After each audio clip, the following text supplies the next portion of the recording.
So let's see where this goes. The idea here is to make some sort of behind-the-scenes documentary type re-go through of all of the scripted videos we've done. I'm sure you can see the length of this video from when it's uploaded, but we are currently live on Twitch, as we usually are for all unscripted uploads to the channel. This is how we're going to stay. The idea I have, the incubated idea we have now that'll hopefully grow as we like improv, as we continue over whatever this ends up being, whether it's one big massive video or a series of like 2-hour videos, I'm still not sure. I guess we can get One Piece chapter 119 of the background here. But the idea is to go through every scripted video and give sort of a behind the scenes talk, sort of a review almost of the video, talk about what makes a video good or a video bad. Chat can get involved in this. In the comments of this video also, we can talk about like what makes each video good or bad. There's many purposes for this. Firstly, it's a little way to cheekily advertise some older videos. It's a cool way to give like the story or the behind the scenes of what was going on the channel at the time and sort of document for even just for personal use in the future, if anyone's curious about all this stuff, to actually analyze the points made in these videos and see if my opinion has changed at all, and all sorts of things like that. Everything can go into this. Also, hopefully to identify what makes videos good and bad and improve them moving forward. I don't know if I fucking said that and I'm losing my mind or not. It'll also be interesting. At this point, we're at nearly 1.6 thousand subscribers. Is chat saying anything fucking funny? Abandoned hope, or ye who enter here? Never mind, then's being fucking polite as always. So now people can give you one view on this video and never watch any of your older, of your other videos. True, we will be watching all of these videos in full and commenting them as we go piece by piece. So I guess that's not even cheekily advertising. Might not be the a bonus of making this video series. But I guess we should start.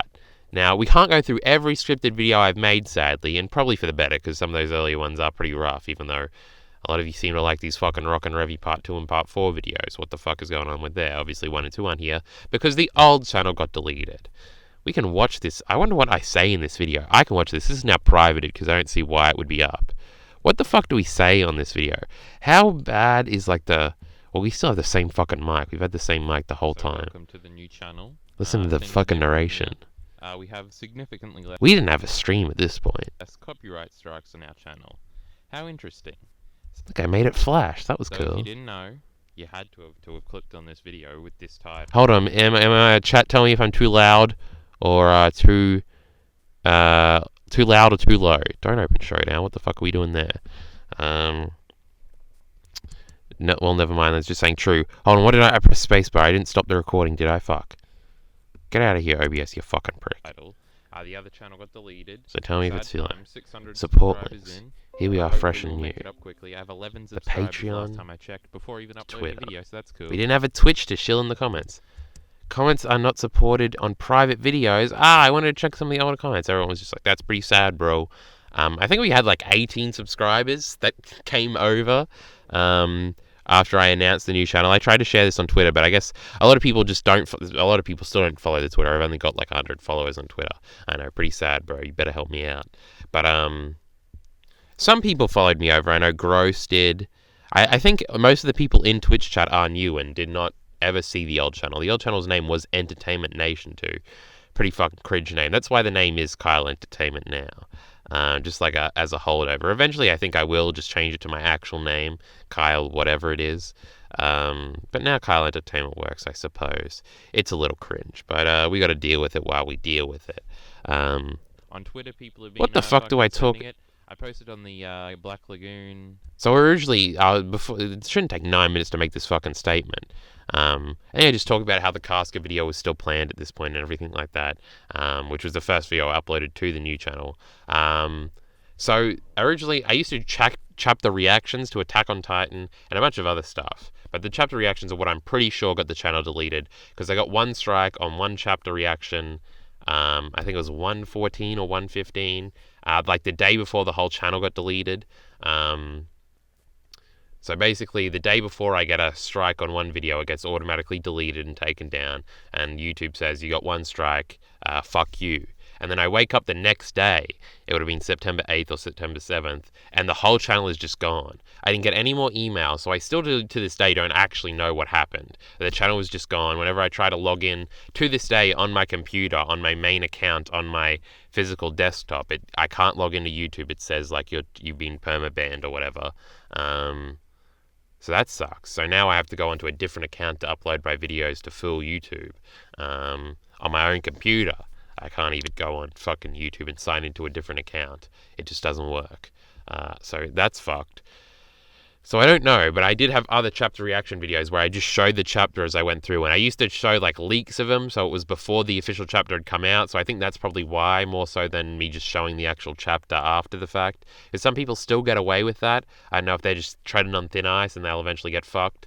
But it probably has more to do with the fact that I'm using leaked versions, and you can tell like the leaked images, they're like not as refined and finished as the rest of them. So I shouldn't have done that. Fuck me. Because we had like 600 subscribers, which it took us like 6 months to get back to that fact. So like at this point, the channel would have been around for 10 months. No, 10 months would be it started in December of 2018. So it'd been around like 8 months of work flushed down the drain. And like I got 100 like pity subscribers that still knew me afterwards. So that was fun, starting from zero again. Couldn't have come at a worse time for personal reasons. It was fucked. At the time, I didn't really freak out because I was like, maybe the channel will come back, and I was optimistic for a few days, and then I was like, I'll just re-upload a bunch of the old videos, and since I'm uploading like scripted video after scripted video, it'll get a bunch of traction, and I'll be back up to 600 in no time. But it was only like 2 months ago, I think. It'll probably be later when this video will probably come out in a month. But it was like in April or March when I was like excited on Twitter and everything, saying how we'd passed the old channel in terms of subs. And very quickly after that, we hit 1,000. And now we're like 1,000. We've eclipsed it by nearly 1,000 at this point. So that fucking sucked. That was the worst. I should have been angrier at the time than I was. But I never really freaked out about it. But I probably should have had, because that's like the worst thing that could happen. But also, for the first like 6 months, I would say, of the channel, I worked on a laptop that broke, and then I worked on different laptops that also broke. I broke someone else's laptop that they lent to me. That was fun. I had to pay them $200 because it was a shitty $200 laptop. But like it was just mishap after mishap, so I lost a bunch of the old videos. That's where Rock and Revy Part 1, not most popular one, oldest. That's where Rock and Revy Part 1 and Part 2 have disappeared to. I don't have copies of those videos. No one seemed to have downloaded them at the time. So they're gone forever. A bunch of other videos like my scene analysis videos for Berserk, they were some old ones that people tended to like. The scene analysis of the Hill of Swords and the I Want Wings scene, which we sort of remade later on. That video still to this day, the remake of that video doesn't have as many views as the old video had. My highest viewed video was like a 23,000 viewed Game of Thrones Season 8 Episode 3 video review, which was just an unscripted video about me going off about how that episode was absolute garbage. It had absolute garbage in the thumbnail. And it was like a tracking shot of like Danny and John looking over at the battle. So it got big views, that video, because that everyone was like running to shit on that. So yeah, that's what happened there. That was another video that was lost. There were other scripted videos that were lost. And basically, why is it still doing newest? We want oldest. What the fuck?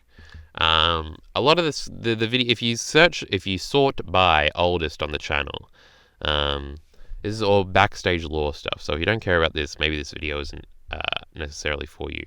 But like, this is a new video. I opted to like wait like 2 weeks. Like if we look at this video, what date did this come out? The 11th. Oh, September the 11th. Okay, so it wasn't that long. But like, I had the channel whinier and more annoying. I think I had made the channel maybe a few days before this. So I didn't upload anything on the new channel for a week, when I definitely should have, because I wanted to start the new channel. This is a very low quality fucking image of Casca. Because I wanted to start the new channel with a new video, because I thought people were like anticipating that. This video never did as well as I thought it was going to do. It's still only at 2k views. Because it turns out the Berserk people really didn't follow me over. It was more the Attack on Titan people, and then we built on that. because now the channel is like most of the subscribers, I would say, are here for Attack on Titan rather than Berserk or Vinland Saga, which is more what the channel was focused on originally. A bunch of Attack on Titan, like all those chapter reactions, were also were some of the videos that were forever lost. I'm trying to figure out what other scripted videos that were lost. There was a bunch of other wrestling ones. Hold on, if we go onto this video, it has the old channel, because this is also a video from the old channel, these behind the scenes on Rock and Revy Part 1 and Part 2, where you can see the old channel. Yes, right here. Ah, yes, the old Sopranos video, that was like 30 minutes long. This Corin Grata video. I've been playing those videos, got no views. How is the Bebop soundtrack so great? That was a fun one. That one got no views. Doki Doki Literature Club video, that wasn't scripted. All of the top 10 lists that you can still find on the website. I think that's still linked in my Twitter bio, maybe. The old Entertainment Nation website. If we full screen this, Promised Neverland, we did episode by episode reviews of that. Where is Griffith's Charisma was another video that I made back in the day. Top 10 books of all time, where I made a promise that, like, I don't have a top 10 books right now, but by the time next year, because the plan was to remake those videos every year, like top 10 video games, and then remake it, top 10 characters, top 10 TV shows, top 10 movies, and remake them every year to see how it's changed. Turns out they didn't really change that much in a year, so I never remade those videos. Though I do want to remake top 10 characters. Down here you can see the thumbnail of the I Want Wings video. I'm sure if we scroll throughout, oh, look, it does have more. The first ever video was a fantasy booking video about Wrestle Kingdom 13 and then WrestleMania 35. I ended up privating both of those. Fucking wrestling videos. Those were the two. Wrestling is what started the channel, never forget. Then a Vinland Saga chapter live reaction. Look, we're getting the real deep lore now. Look at these old thumbnails. I would have made these in one of the free Photoshop alternatives, because I definitely wasn't paying for Photoshop at this point. This is the Garm backstory chapter. This was one of the first Vinland Saga things because the channel, right before I started the channel is when I finished Vinland Saga for the first time. This was a long time before the anime even came out. So this is the Garm backstory chapter. Maybe this is why I like that chapter as much as I do. Scattered Thoughts on Cowboy Bebop is just a 10-minute video of me shitting on Cowboy Bebop and saying that it's bad and boring, besides episode 5, 23, 24, and 24, 25, and 26. And then this updated thoughts on Cowboy Bebop, because I rewatched the whole show in like a week, and then I came out saying like, oh no, it's actually all great. I was a moron. Ignore Scattered Thoughts. Updated Thoughts is the one you want. Look at these low view counts. This was right before the channel was deleted, and we were still getting like 23 viewed videos. I think the least viewed video now has like 60 views, and it's the Depressing Nostalgia follow-up video. Attack on Titan manga chapter 111 review. I wonder what the fuck I was saying in that video review. Hold on, I should probably read chat. Let me just catch up. I just searched for you on YouTube, and when you hadn't uploaded in a few weeks, I found out that way, Miller says. Okay, so Miller was around before that. I thought I'd seen him say before that he wasn't. Did the email you used for the account get deleted too, or something? No. Most of my things are still connected to that email. That's still logged in on my main account. Just the YouTube part of it got deleted. Pretty weird that you didn't receive any warning. It was pretty weird. I can just assume that it was the chapter reactions. I actually don't know. In my head, I made peace with it, and that's the reason. Can't you just read the chapters on stream and then upload them, just the audio to YouTube?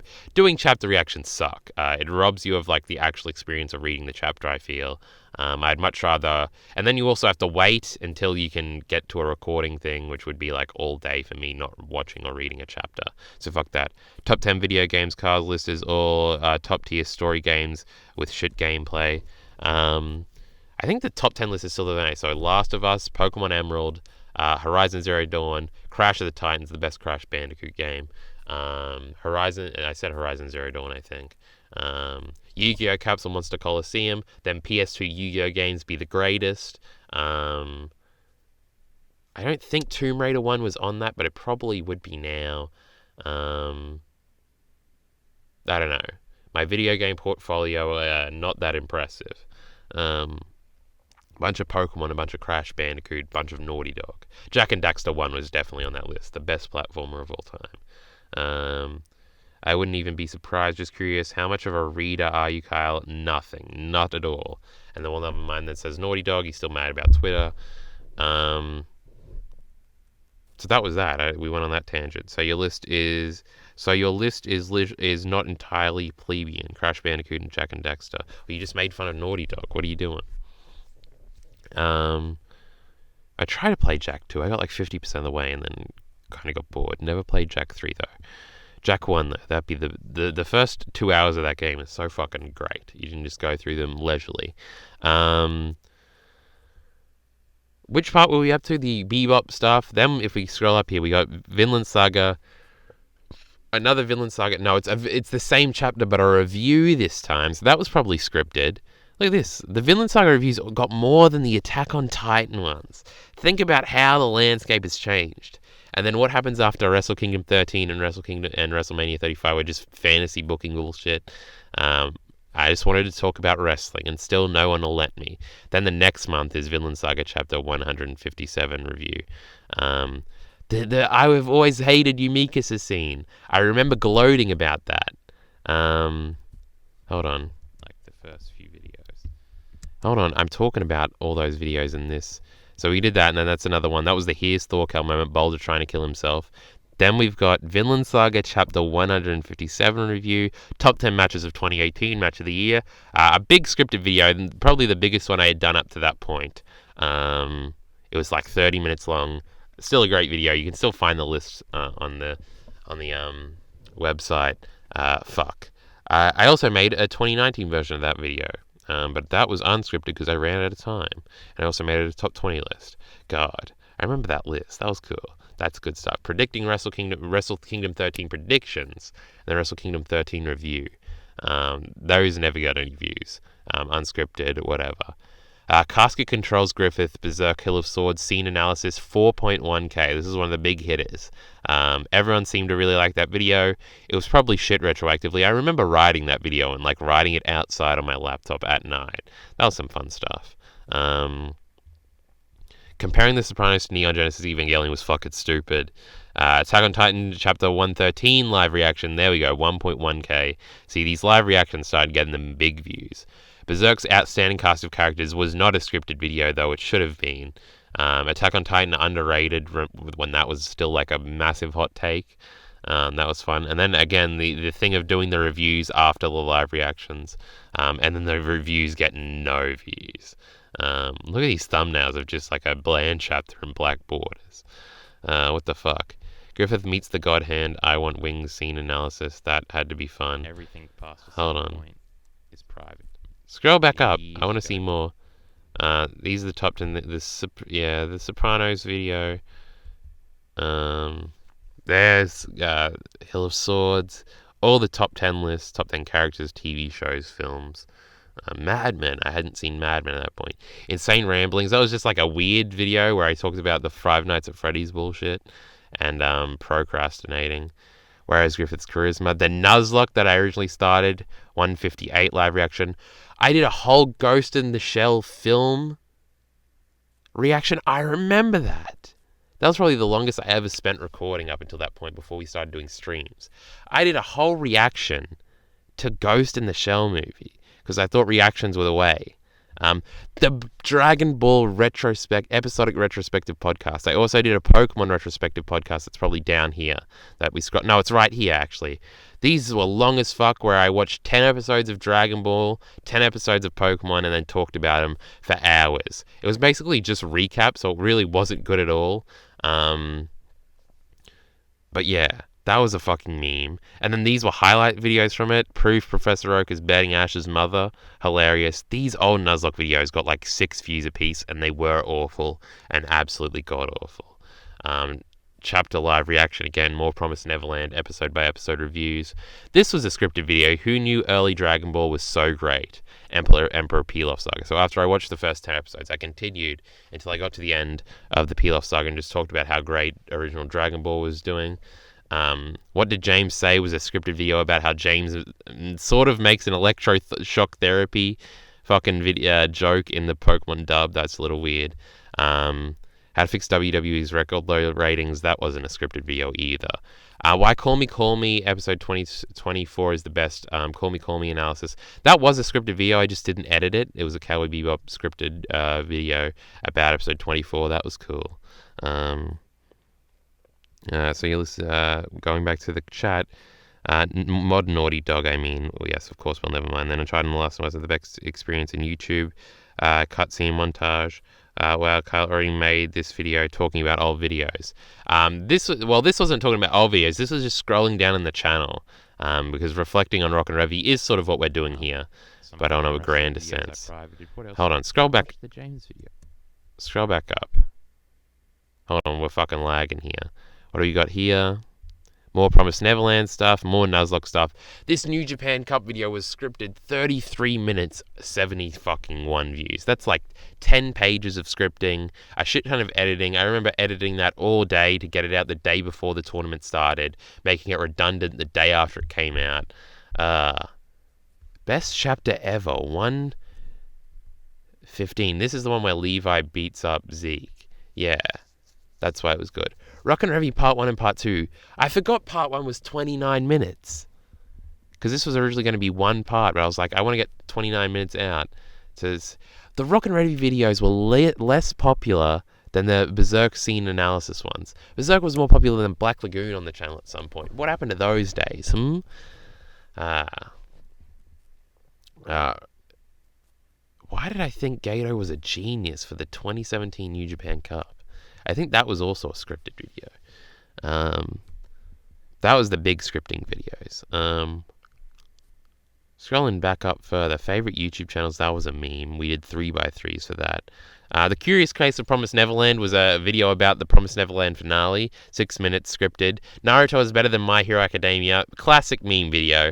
That was great. Nearly 10 minutes long, nearly 1,000 views. This was another wrestling video that was fully scripted, about 10 pages, 30 minutes long. It was a preview and me talking about everything going into WrestleMania weekend, from fucking the Madison Square Garden New Japan show, TakeOver, and WrestleMania with Becky Lynch in the front. Good times. Part 3 update, when Part 3 of Rock and Revy was going to come out. That took like 2 months to get out, and then Part 4 took like 5 months to get out. That was fucking insane. Scroll back up. Oh, now we're just staying. We're just staying here. Was this the top? It was watching a YouTube video. No, here we go. Update Part 3. Oh, that's where it's Oh, the Devilman. My favorite panel in Devilman. And this Steins Gate, your first grade anime, were two small analysis videos. I did two small scripted things. Oh, my favorite entertainment franchises, because the thing was called Entertainment Nation, where I ranked everything together and put like, I did a 3x3 of all of my favorite stuff ever. Did I make a video like that? What the fuck? What was the list of that? I'm very curious. I must have put Naito at number 1. And I also do promos. I've forgotten half of this shit. This was an unscripted wrestling video.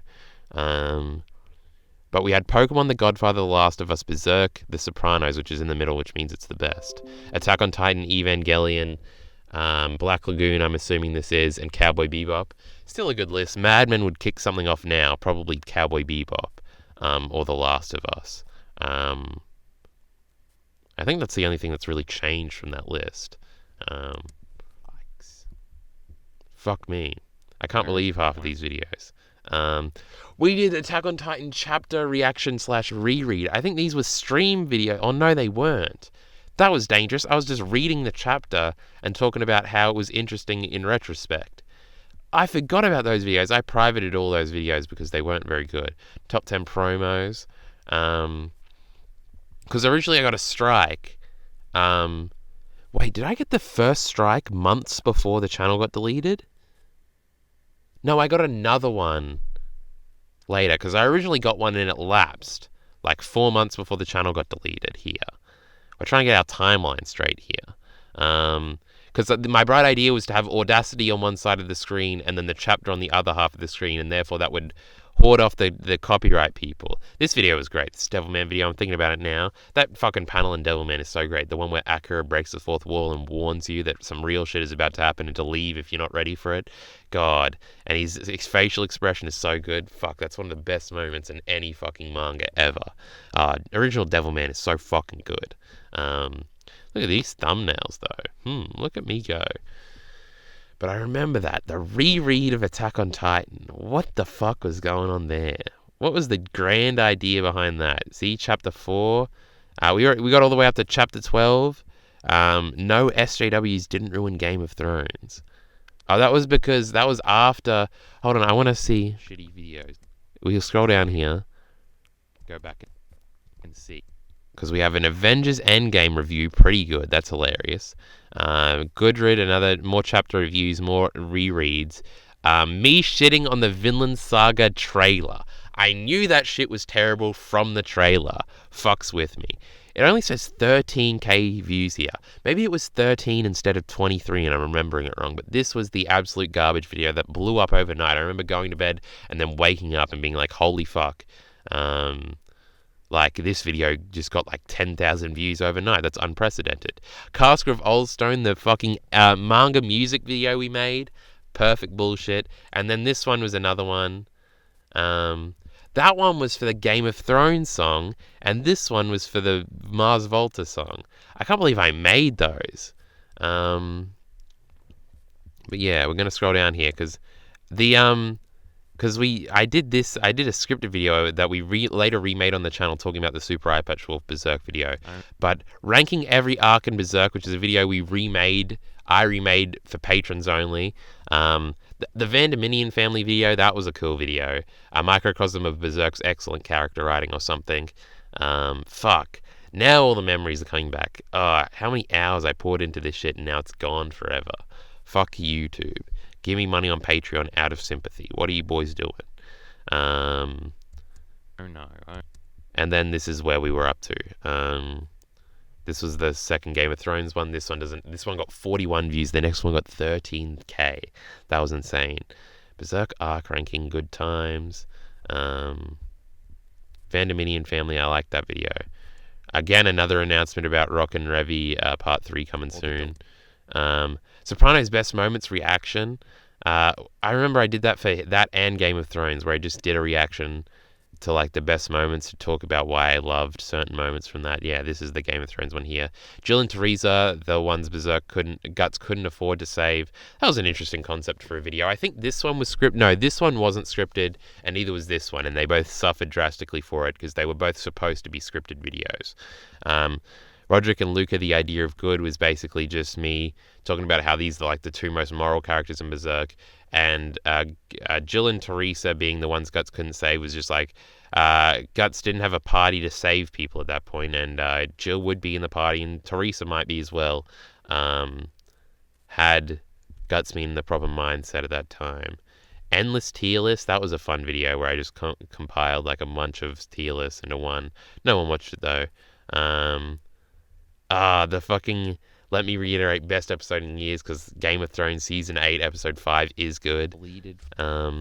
Sonya and Irvine, that was a fun video. Berserk's Idiosyncratic Greatness, where I just talk about how their character dynamic is awesome.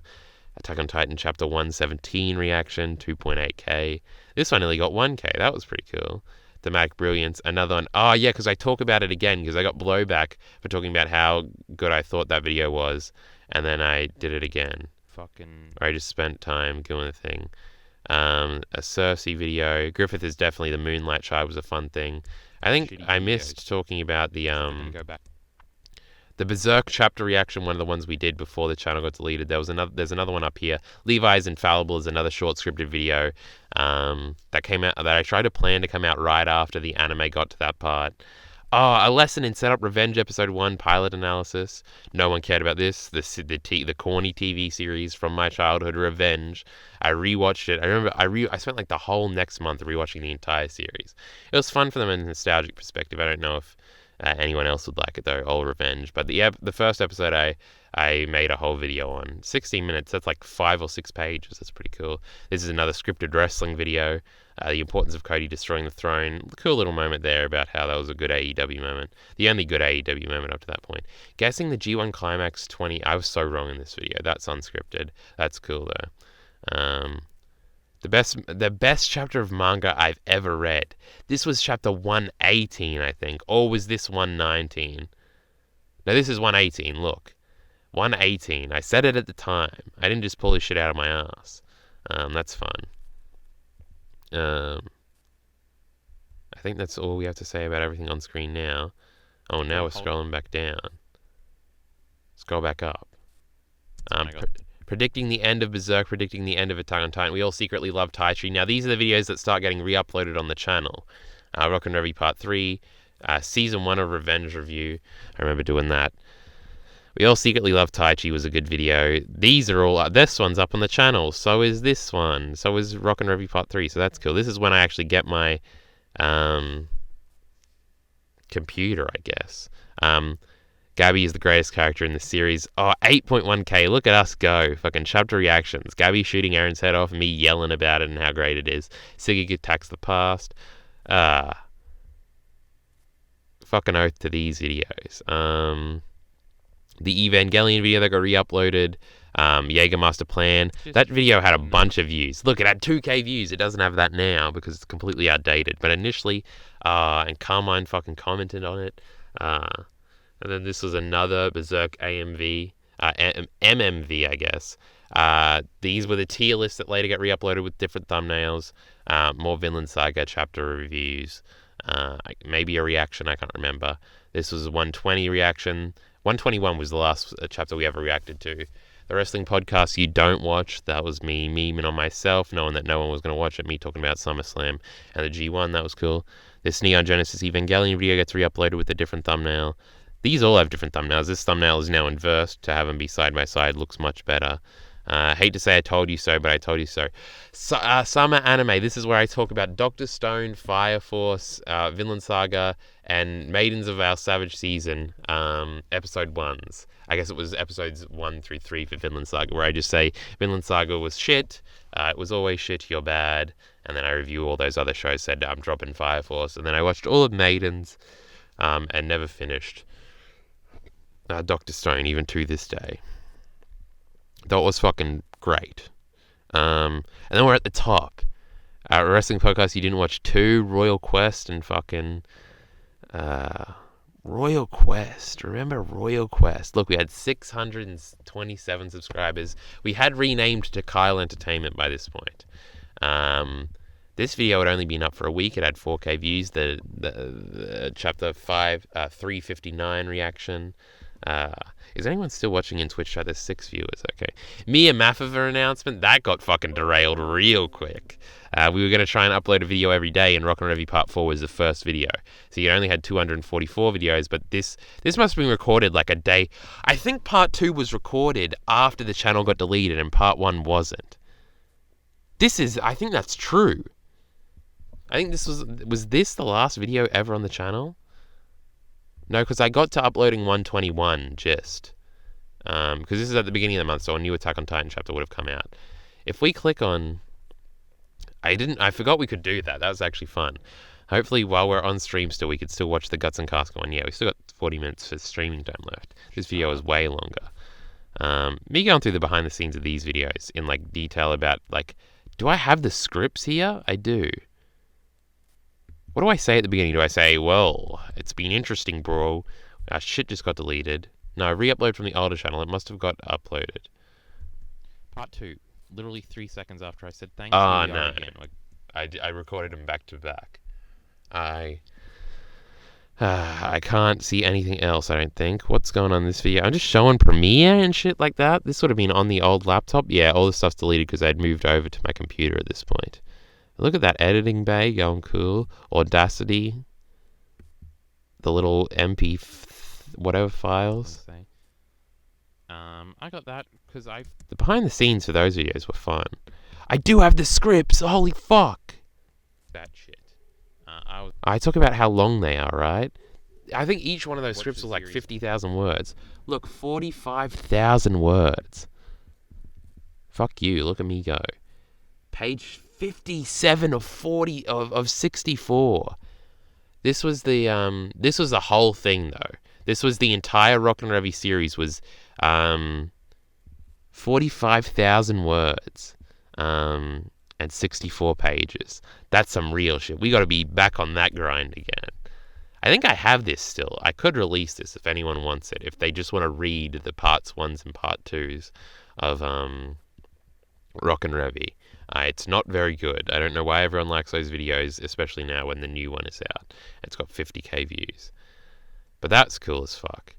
64 pages. I wrote that all in February, and it wasn't until September that it all came out. Real shit. These were some of the notes I had when I first started the project. That was fun. Obviously, the idea of stealing from Nate, stealing his concept. Cool shit. Cool fucking shit. Let me just catch up on chat, just in case anything's been happening. Fuck, chat be exploding. What the fuck's going on here? Hold on, I've got to scroll up quite a fucking bit. I thought everyone had left and no one gave a fuck. We're still only 6 viewers, though. Wow, Kyle's already made a video talking about older videos. True, I'll never get Kyle's harem hard on for Naruto. Naruto's great. Dude had semblance of sanity in his top 9 YouTubers. True, pretty cringe. Top culture right there. Right here. Okay, it's very obvious why the channel got deleted. It's all coming together now. I haven't seen any channel scroll through full chapters with no filler. Yeah. I'm pretty sure there's still people that do that. Well, they have face cams and stuff, but I never use that. Devilman is pretty keen, not gonna lie. Well, never mind then, he's right sometimes, you know. Oops again, Endgame is pretty bad. What are we talking about? I hated Endgame, so disappointing after how efficient Infinity War was. Your shitty takes, 100 agreement-y. I thought Endgame was pretty good. That's what I said in that video. I know, I've only seen it once, though. Infinity War I saw twice. That movie's fucking great. Minty had a good take just before I talk about his generally shitty takes. Never lucky. I do green text because I'm a little NPC and my brain is infested with 4gen and red to the point where I can't even talk normally. They're making fun of each other. How fun. I bet he makes an @ sign with his hands when he talks in real life. Cope. Nah, but I say unironically imagine and cope.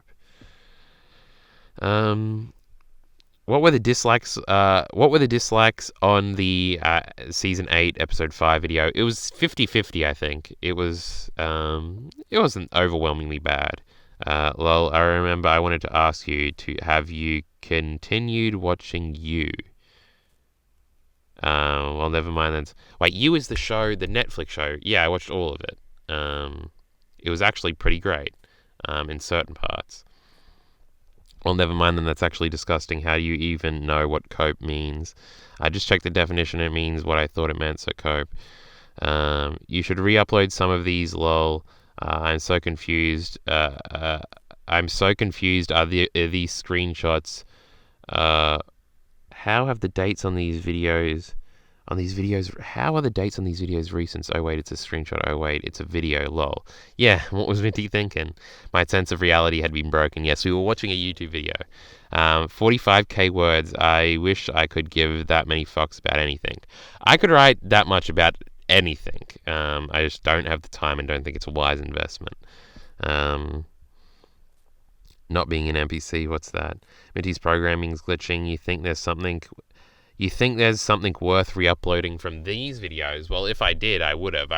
The whole beginning of the channel is all re-uploads. These are all re-uploads until this one. So all of these videos are the Vinland Saga tier list. I recorded before the channel got deleted, but I never uploaded it, so that was a new video. That's why it's got 3k, and the rest don't have shit. But all these videos here are re-uploads. That Neon Genesis Evangelion video, that Mikasa video, the Vinland Saga and Berserk video, this Gross video, obviously Rock and Revy's part 3 and 4. There's even a chapter reaction up on the channel. If you go back, I just blurred out all the shit. So I basically re-uploaded. Because I switched over and now I'm on the PC, I'm still on to this day. And I was on at the end of the old channel, so everything I had exported I still had on my computer. So like all the videos like 2 months before the channel got deleted, I still had. It's just everything that before that was on old laptops that broke. And then I ended up getting a full computer for my birthday. How cute. One more season to wrap up everything would be great, but it's social climate. It would be too difficult. That's a weird fucking comment. So that was that. That's the old channel in a nutshell. It gets deleted. I don't freak out as much as I should. And I think maybe I'll get it back. I never sent an email to YouTube or anything. I guess I just didn't think it was worth it. And I was just like, all right, we'll start again from zero and cry about it some other time. Those old videos, fuck me. We will watch some of those old videos as we continue through this series. But before we end stream tonight, I want to go through at least one. So let's just see, with that context, let's see what the fuck I say in this video. Let me just play through it. I'm going to try and not pause like every 3 seconds to say something to try and get context. Because I'm not jacking someone else's shit. It's just my video. So it doesn't matter if I fucking steal some shit.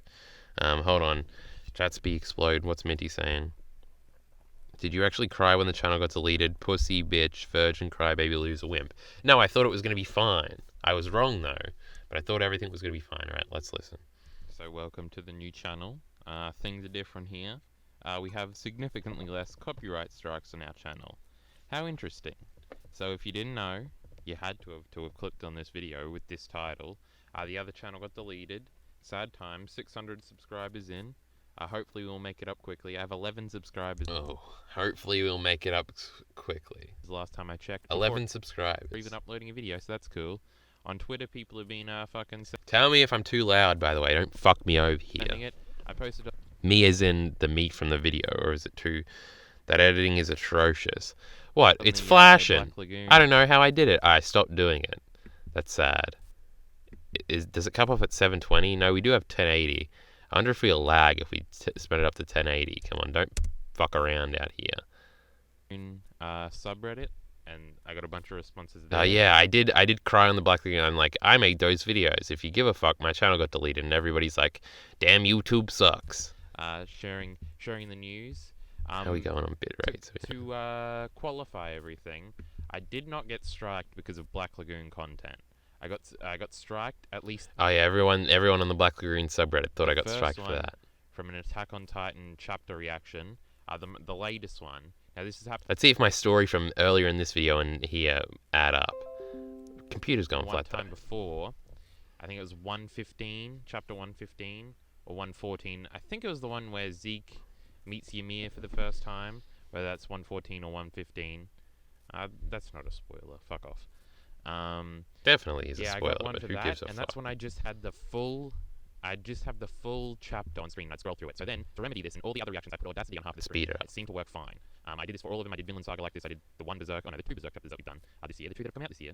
I didn't like that, and I've been doing all the Attack on Titan ones like that. So that's the Audacity and also plan. been going well until the other day, yesterday I think, and I woke up and I had a Twitter message saying that someone couldn't find the channel. I go on to because the night Did someone message me on Twitter? before is when I got the original strike, and I was like, whatever, this is fucking annoying, dumb bullshit, or whatever. And so I clicked on it, and I go on I did wake up one day and it was deleted. That to sucks. YouTube, and it has, like, the sign-in button is way bigger than it usually is. It was, like, big and blue, so I click on it, and it takes me to a page that says, you have been restricted from viewing your channel because of some of these reasons. And one of them was your channel's been deleted, we can do this at any time, you know the YouTube thing by now. And so I'm assuming that it got banned from copyright at this point. So then I was like, and then I went on Streamlabs or something, and I tried to sign into it, and it said wait until 11 PM Eastern Standard Time, and I don't know when the fuck that is, I'm in Australia. And so I waited a little while, and then I got back on, and then I figured out you could, because I can't access the channel at all. I can't see why I got banned at this point. I'm just assuming I got banned. I don't know, maybe tomorrow the channel will come up, but I don't think so. Maybe. And so I emailed them. I found out a way you could do that, and they just sent back an email, and it said your channel has been terminated due to copyright infringement. We cannot help you at this time, or something. Did it actually say that? I forgot I got an email. All right. Good to know that old me explained this. And that was it. And then I was like, okay, so that's why. At least I knew why then. I don't know what specific videos got it. I don't know how I would even find that out since I can't access the channel at all through anything. If you try and put in the old URL, it just does like this channel's been deleted or whatever. I can't get into it. I was originally thinking about filing a counterclaim on the original strike when I could have. I don't know if that would have saved the channel somehow. I don't think it would have, but it's like got the big. This is a. I would have lost that fair use battle if I counterclaimed. This is a legal forum thing, and I was like, I don't want to fuck this. And you have to give them more personal information about where you live and all that sort of stuff, so they can get the legal things going if they have to. So I was like, fuck that. I'll just wait out the strike, or whatever. I don't stream on my channel, so it should be fine. But yeah, I woke up the next day, it was all gone. Now I'm not actually really that upset about this. I think it could honestly be a good thing because I think analytically the channel sort of harpened. I remember that. I remember thinking like, oh, because of those shitty like Nuzlocke videos, they got 2 views. If if the average video gets like 100 views, then the channel should go up analytically. Held down a little bit from Really didn't help though. some of the older content and how I used to upload videos that would get like 3 views and stuff that I since privated. Now I don't have to worry, they're gone forever. But I have lost most of the videos. I think I still have the chapter reaction. I have parts 3 and 4 of Rock and Revy, but not 1 and 2, I don't think. I could look on some old laptops and some old computers, but I'm pretty sure they're gone unless someone else has any copies. I don't think I have copies of anything else. No, I probably do have a bunch on my computer that maybe I'll re-upload. I'll have to see. I'm still working That's on all the videos I a new re-uploaded. Berserk script right after I record this update. So I'm honestly, I didn't even get that upset about it or anything. It was just like interesting to me. A bunch of other reactions that had the chapter seem to have been claimed as well. Like a bunch of the ones that that went up at the same time as mine, they were all fucked up a little bit.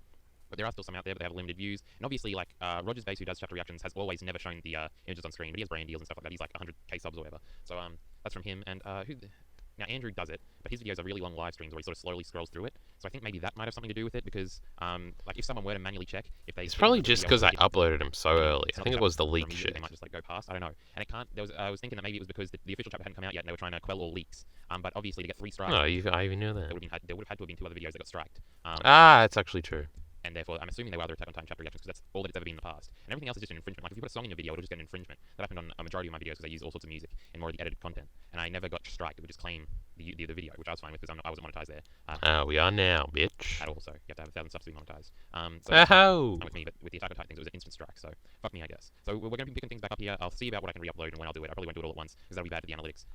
Hopefully you'll all stick around. Hopefully people see this video and recognize the name. I should have just done it all at The channel is once. still Kyle Entertainment. The email is now different and all that, because I had to create a different account. And we just pray that the YouTube lords don't fucking catch up with it. For Attack on Titan content-wise, I'm going to do chapter review videos rather than reactions now. Obviously, I'll script out something clever to say about them rather than just blindly, lazily reacting to them anyway. That lasted 2 chapters. It should be fine. Reacting to shit is sort of lame. I hate that to read a chapter, I've got to fucking wait until I can record and then go to the fucking car and sit in the fucking car and read the shit. I can now just read it as soon as it comes out. I don't have to worry about, well, if it comes out on a Friday, I'm probably going to have to wait till Sunday to read the chapter, which is a whole bunch of fuckery. I probably don't have to read Vinland Saga every month now. I can probably wait a little while until I do a little bit of a reread. Oh, that didn't last. It should be interesting. I think that's it. I think we covered everything. We got a Berserk video coming out soon. I'm going to do an Attack on Titan Chapter 1, 2-1 video. It'll be later. I don't think people care that much. If anyone wants to see it, That video came out like way later in the month. That was fucked. see it, I'm guessing. I've also got a Vinland Saga video that I'm working on. That's the video that's sort of been halted in this. I finished writing and editing the fucking Berserk script. I'm holding it in my hands right now that I'm going to record right after this. So stick around for that. Rock and Revy, if you have any copies of Part 1 and Part 2, like... Whoa! It only took me 3 days to make that Casca video. What the fuck? I definitely would have been motivated by the fact that the channel got fucking deleted, though. asked on the Black Wigan subreddit, that'd be pretty fucking neat. But yeah, it's fine. I don't really mind that much. Some of the lost content's gone, but I'm not very proud of any of the videos ever made. So it's fine with me. I don't really care.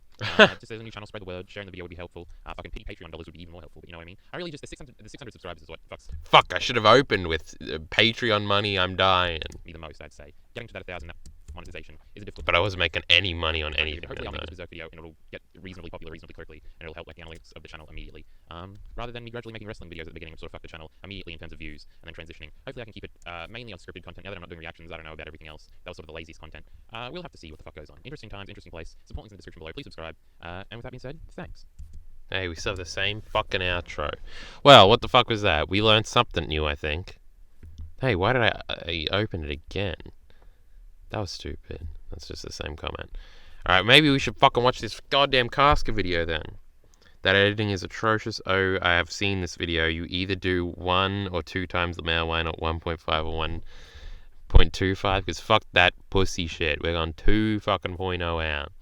Laptop is going flat though, so that could fuck with our bullshit. So let's hurry up. Let's just move into the Casca one. No, we're gonna have too much to say. I'll probably do it next stream. Fuck, I wanted to do it this stream though. We got half an hour left. Why is the laptop going flat so quick?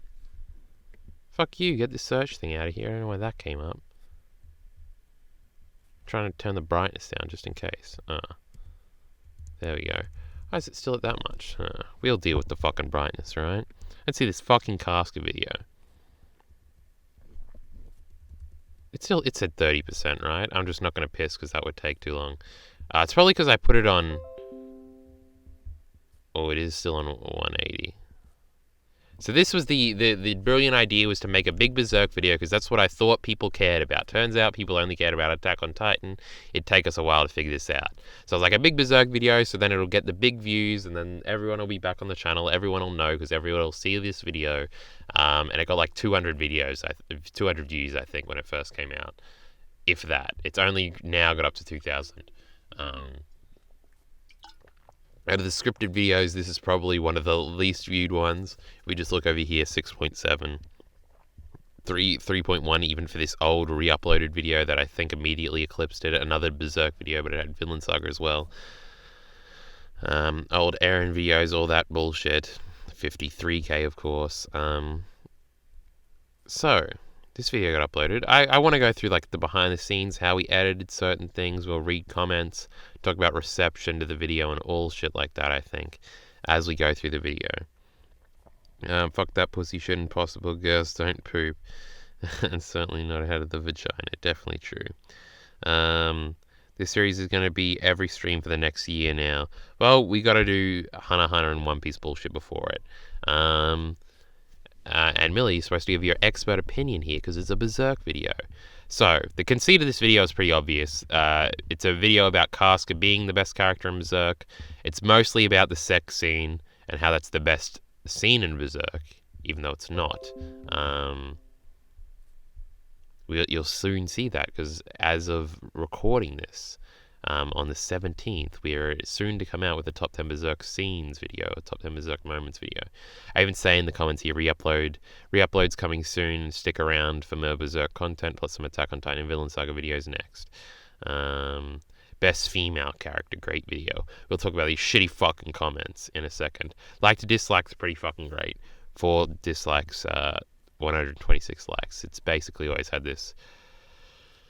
I thought it would be more controversial or something, and maybe that would boost its viewership, but no one deemed it controversial, I guess.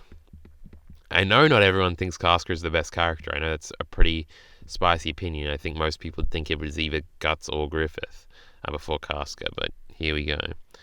I thought he meant OP, lol. I don't think I've watched this video because of the concept of it seems obvious to me. Does Miller agree with this? I didn't even know that. In what world is Casca better than Guts and Griffith? Throw your stupid feminist takes in the trash. Well, never mind then. Missed Minty's sarcasm since Minty has never seen Berserk and agreed with it. So hilarious. Patreon. The old intro. DMT by Kendrick Lamar and GID. The beat in the background. Kimochi Waru. Patreon. The weird Patreon noise. A cool swish intro that I found in the presets for fucking. We can't pause it every 3 seconds and talk about the editing. This the bullshit. The old the thing coming in, fading out. The old Berserk movie opening that's blurred out in the background. That's what's happening in the background here. Berserk. Oh, that's right. It starts off with a whole monologue about how Berserk is unadaptable because you have to get Donovan. You have to put Donovan in, which no one will ever do, to get Casca as a character right, and then it transitions into how you get Guts right as a character, and how no adaptation could ever do that. All right, I don't want to pause it every 3 seconds. We won't talk about editing. I just cut out the manga panels with snipping tool, then put them through Waifu 2x, and it makes them pretty, so you can put them up big in videos, and most of it's just moving. I think this is the phase where I had every image move towards the screen rather than just stay stationary, which I think looks better. That's what's going on here. Look, the little Guts and Casca kiss moving in the background. You know this intro took a while. This might have been the first time I used this intro. We'll see when we look back on the re-uploads. Kimochi Warui from Oscar and Vivek Berserk is Kelly. inadaptable. It doesn't matter who tries, whether it be Netflix or the Castlevania guy or the most proficient animation studio ever that is given an unlimited Remember the Castlevania guy was going to make Berserk adaptation, Lamau? well of resources. Berserk will not be adapted properly because of one very simple reason. No one has the balls to adapt Donovan. I bet this isn't how you saw this video opening. Censorship will be Oh, the how death clever. of any would-be Berserk adaptation. And the reason this is such a big deal, and the reason I'm bringing this up in a video about Casca, is because if you don't adapt Donovan, you don't adapt Casca properly. Casca's singular best moment relates to Donovan directly, and her being juxtaposed to him. This is the moment referenced. I always thought, is it supposed to be intentional that Casca and Donovan are the only two black characters? Is that supposed to be a parallel? That's a little... I know, it was the 90s and the Japanese aren't the best with sensitivity regarding racism. The only two people Guts has ever been sexual with, consensually or not, have been black people. That's kind of interesting. In the title of this video that undeniably makes. Also, there's an old Digibro video that I don't think I ever watched, but it's called, like, the reason why there's so many black female protagonists in the early 90s. And I think Casca debuted in 1991. So I think Casca was part of like a trend in Japanese culture of having like black anime protagonists, black female anime protagonists in the early 90s. So that's also interesting. Makes Casca the best character in Berserk. I'll show you the exact moment as we progress. But first, let's set up the narration isn't as bad as I thought it was going to be, since it's older. Reveal of which exact panel it is by explaining a few things about Casca first. God, this beat is so good. What a good song DMT is. Casca is the best character in Berserk. Getting her wrong makes any adaptation of Berserk unacceptable. But why is Casca never adapted properly? Because her strength and likability as a character emerges in her growing maturity and her understanding and kindness. And this is only illustrated through the juxtaposition presented between her and Donovan in relation to Guts. This becomes evident obviously in the scene where Guts and Casca finally get together. I think that image before this was the original thumbnail. This was the second thumbnail. Also, everything in this video is true. I haven't disagreed with anything yet. Together. This is one of my favorites, if not my favorite scene in Berserk. And it's easily the happiest moment in both of these tormented characters' lives. Therefore, fucking this scene up like it has been done in every adaptation I've seen of this series is a travesty. This scene is so important because it not only acts as the emotional climax of both Guts and Casca's character arcs in the Golden Age, but it also cements... Yeah, such a good point, how it's also the climax of their character arcs. Casca's likability. Whereas in the animes, we never get this cathartic moment of kindness from her, and she comes off whinier and more annoying than Miura intended. Fucking true! This more specifically to make the point better. Again with the beat coming in. This was the cheap beat that I made myself on some beat software bullshit where you just like fuck around with 4 settings and it creates a sound. This is like a 10-minute track that I used to put in a bunch of the old videos. I should still put it in videos. It's just like a low-key little background noise thing. Pretty cool. I don't know how it fits here, and it's too loud. No, it was loud at the beginning. This must have been the first time I used it, so you flex in the middle to get attention, and then you come back down. Who find it within each other, and they only get to share the euphoria of this discovery for a single night before their lives are forever changed the following day. They both individually sought purpose through Griffith until they both overheard the monologue Griffith gives at the fountain. This is important because most people forget that Casca was listening in too. Fucking true! What an important thing to bring up. Casca was listening to the speech too. It definitely affected her too, as a panel of her like reflecting for a second. But we never get that internal monologue. And only highlight the profound effect this speech had on Guts as a character, when it was equally as important to Casca as a character. Eventually they both come to terms with not being able to be satisfied standing behind Griffith. Behind Griffith, Casca will never become someone worthy of being his woman, and behind Griffith, Guts will never become someone worthy of being his friend, by Griffith's own metric. So they both either choose or are forced out on their own, but they both struggle with feeling like they have no purpose once they've stepped out on their own. The only purpose these two characters ever find outside of being a part of Griffith's dream is through each other. This is a beautiful incarnation of the universal and very basic theme, love conquers all. What Kentaro Miura, Berserk's author, is trying to communicate here is that to be fulfilled in life, you don't have to become a king or dream to change the world. Actually, that will likely lead you to misery, isolation. There's no dick there. I can't get banned on Twitch. All you have to do is find someone we're getting risque now, though. Someone that loves you. This, in his eyes, will be more fulfilling and God, this panel is so fucking great. Ah! Give you more purpose than 1,000 loyal subjects or any shiny crown. He's saying through Guts and Casca's relationship and in I remember I had to crop out all the 6 little panels here of their nearly kiss and then eventual kiss. Conquer ambition. That's a cute little line.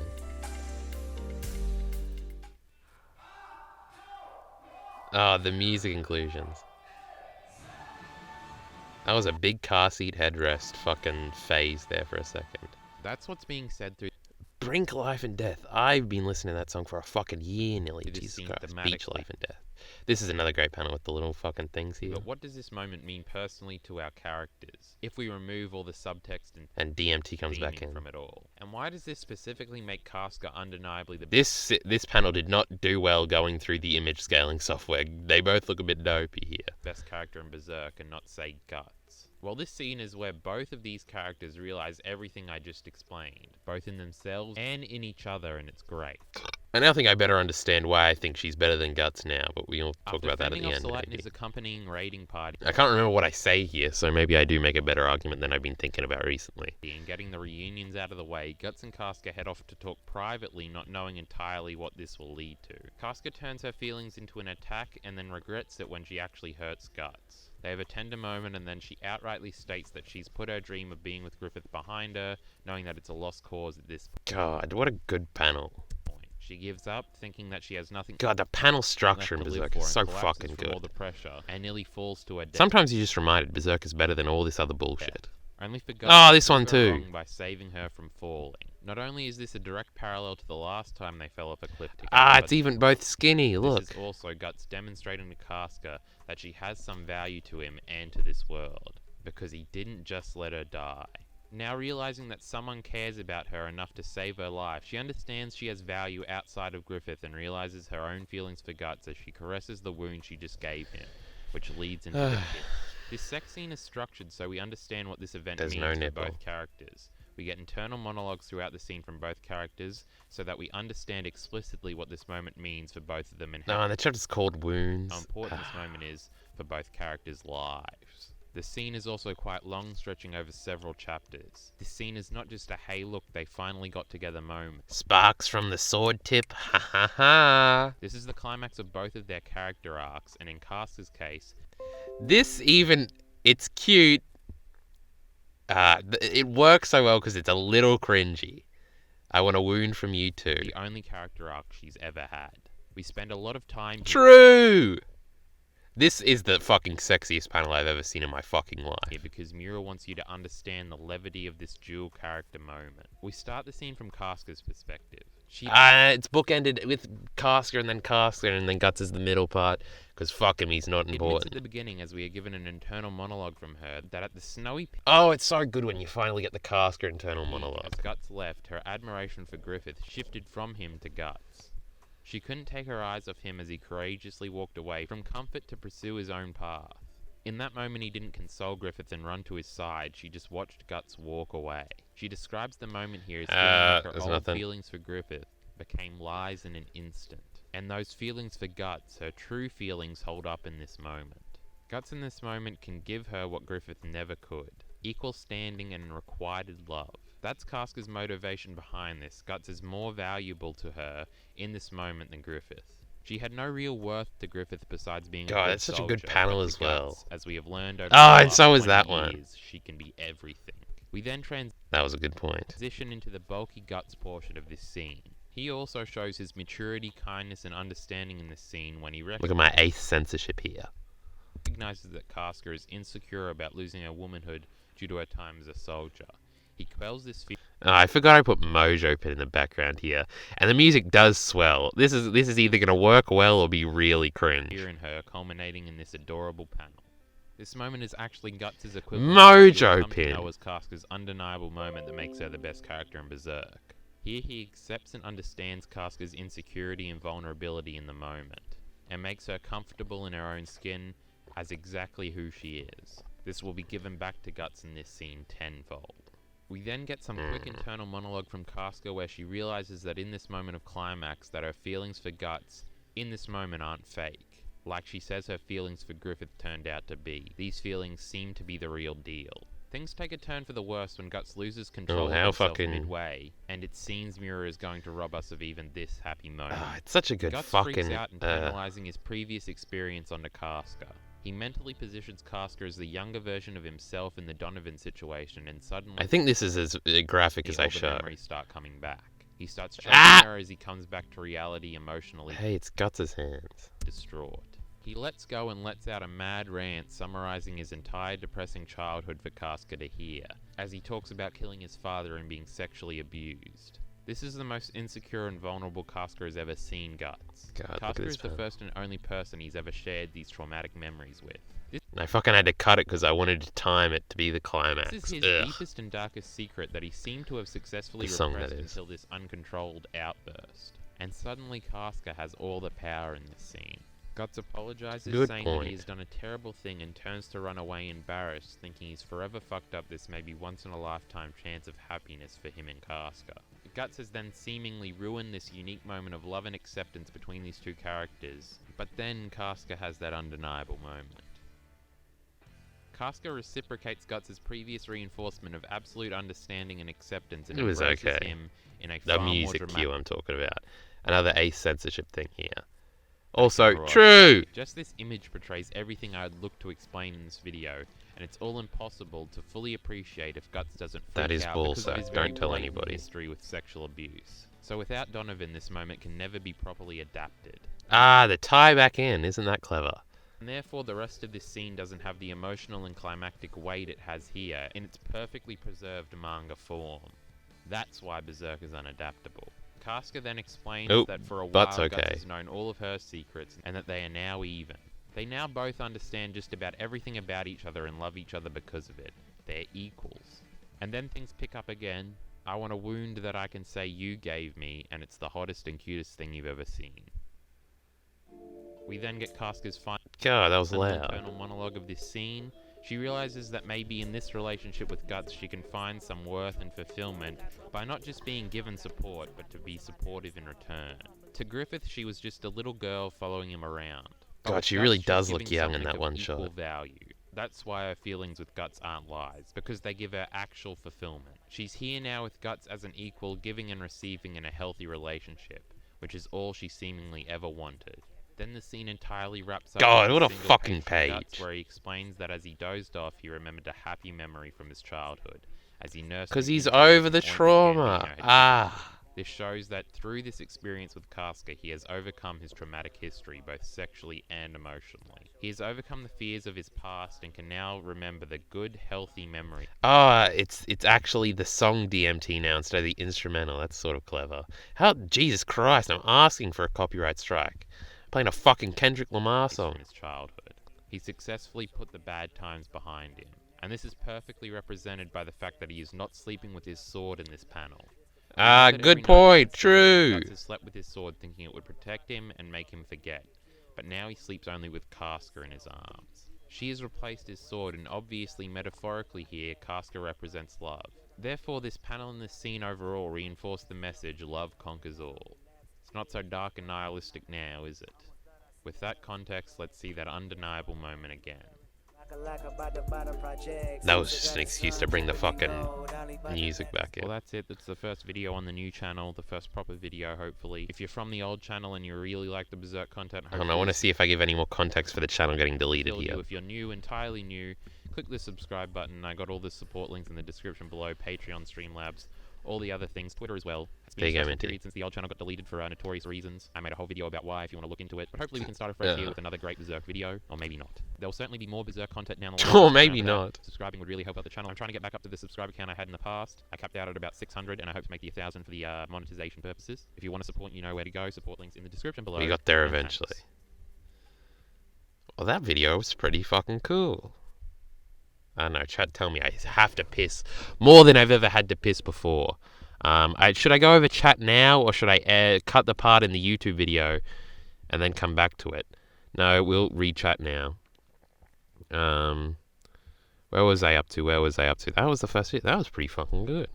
Watching my own videos, jerking myself off. It's fun. I didn't even watch this video because the concept felt obvious to me. Base Minty. He got the sarcasm but agrees with it, I'm pretty sure.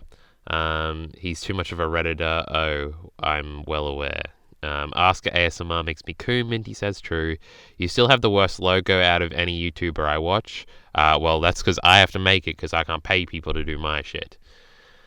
So this is what you call channel growth. Maybe, Mr. Ann.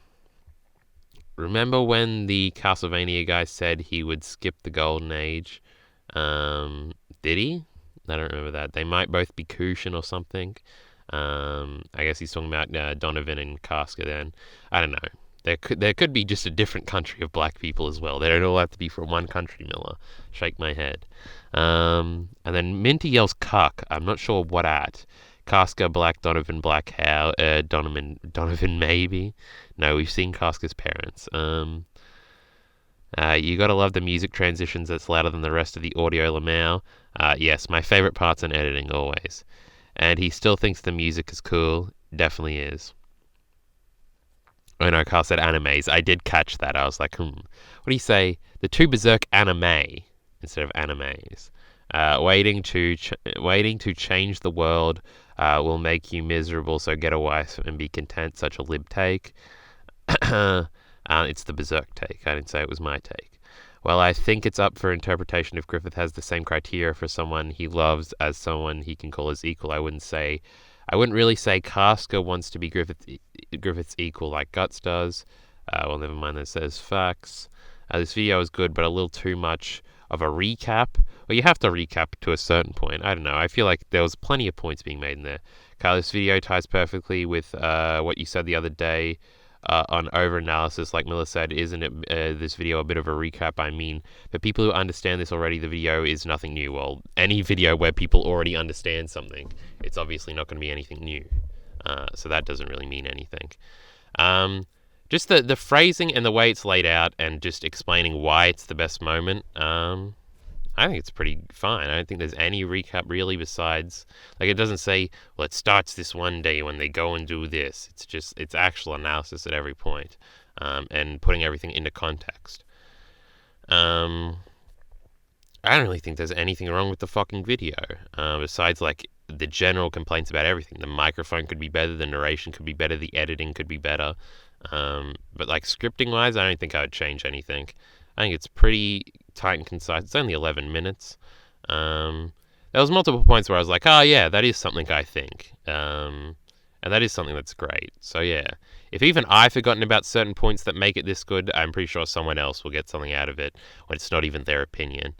We still got time. Let's check the comments. What is it saying? People probably just... Yay, the channel is back.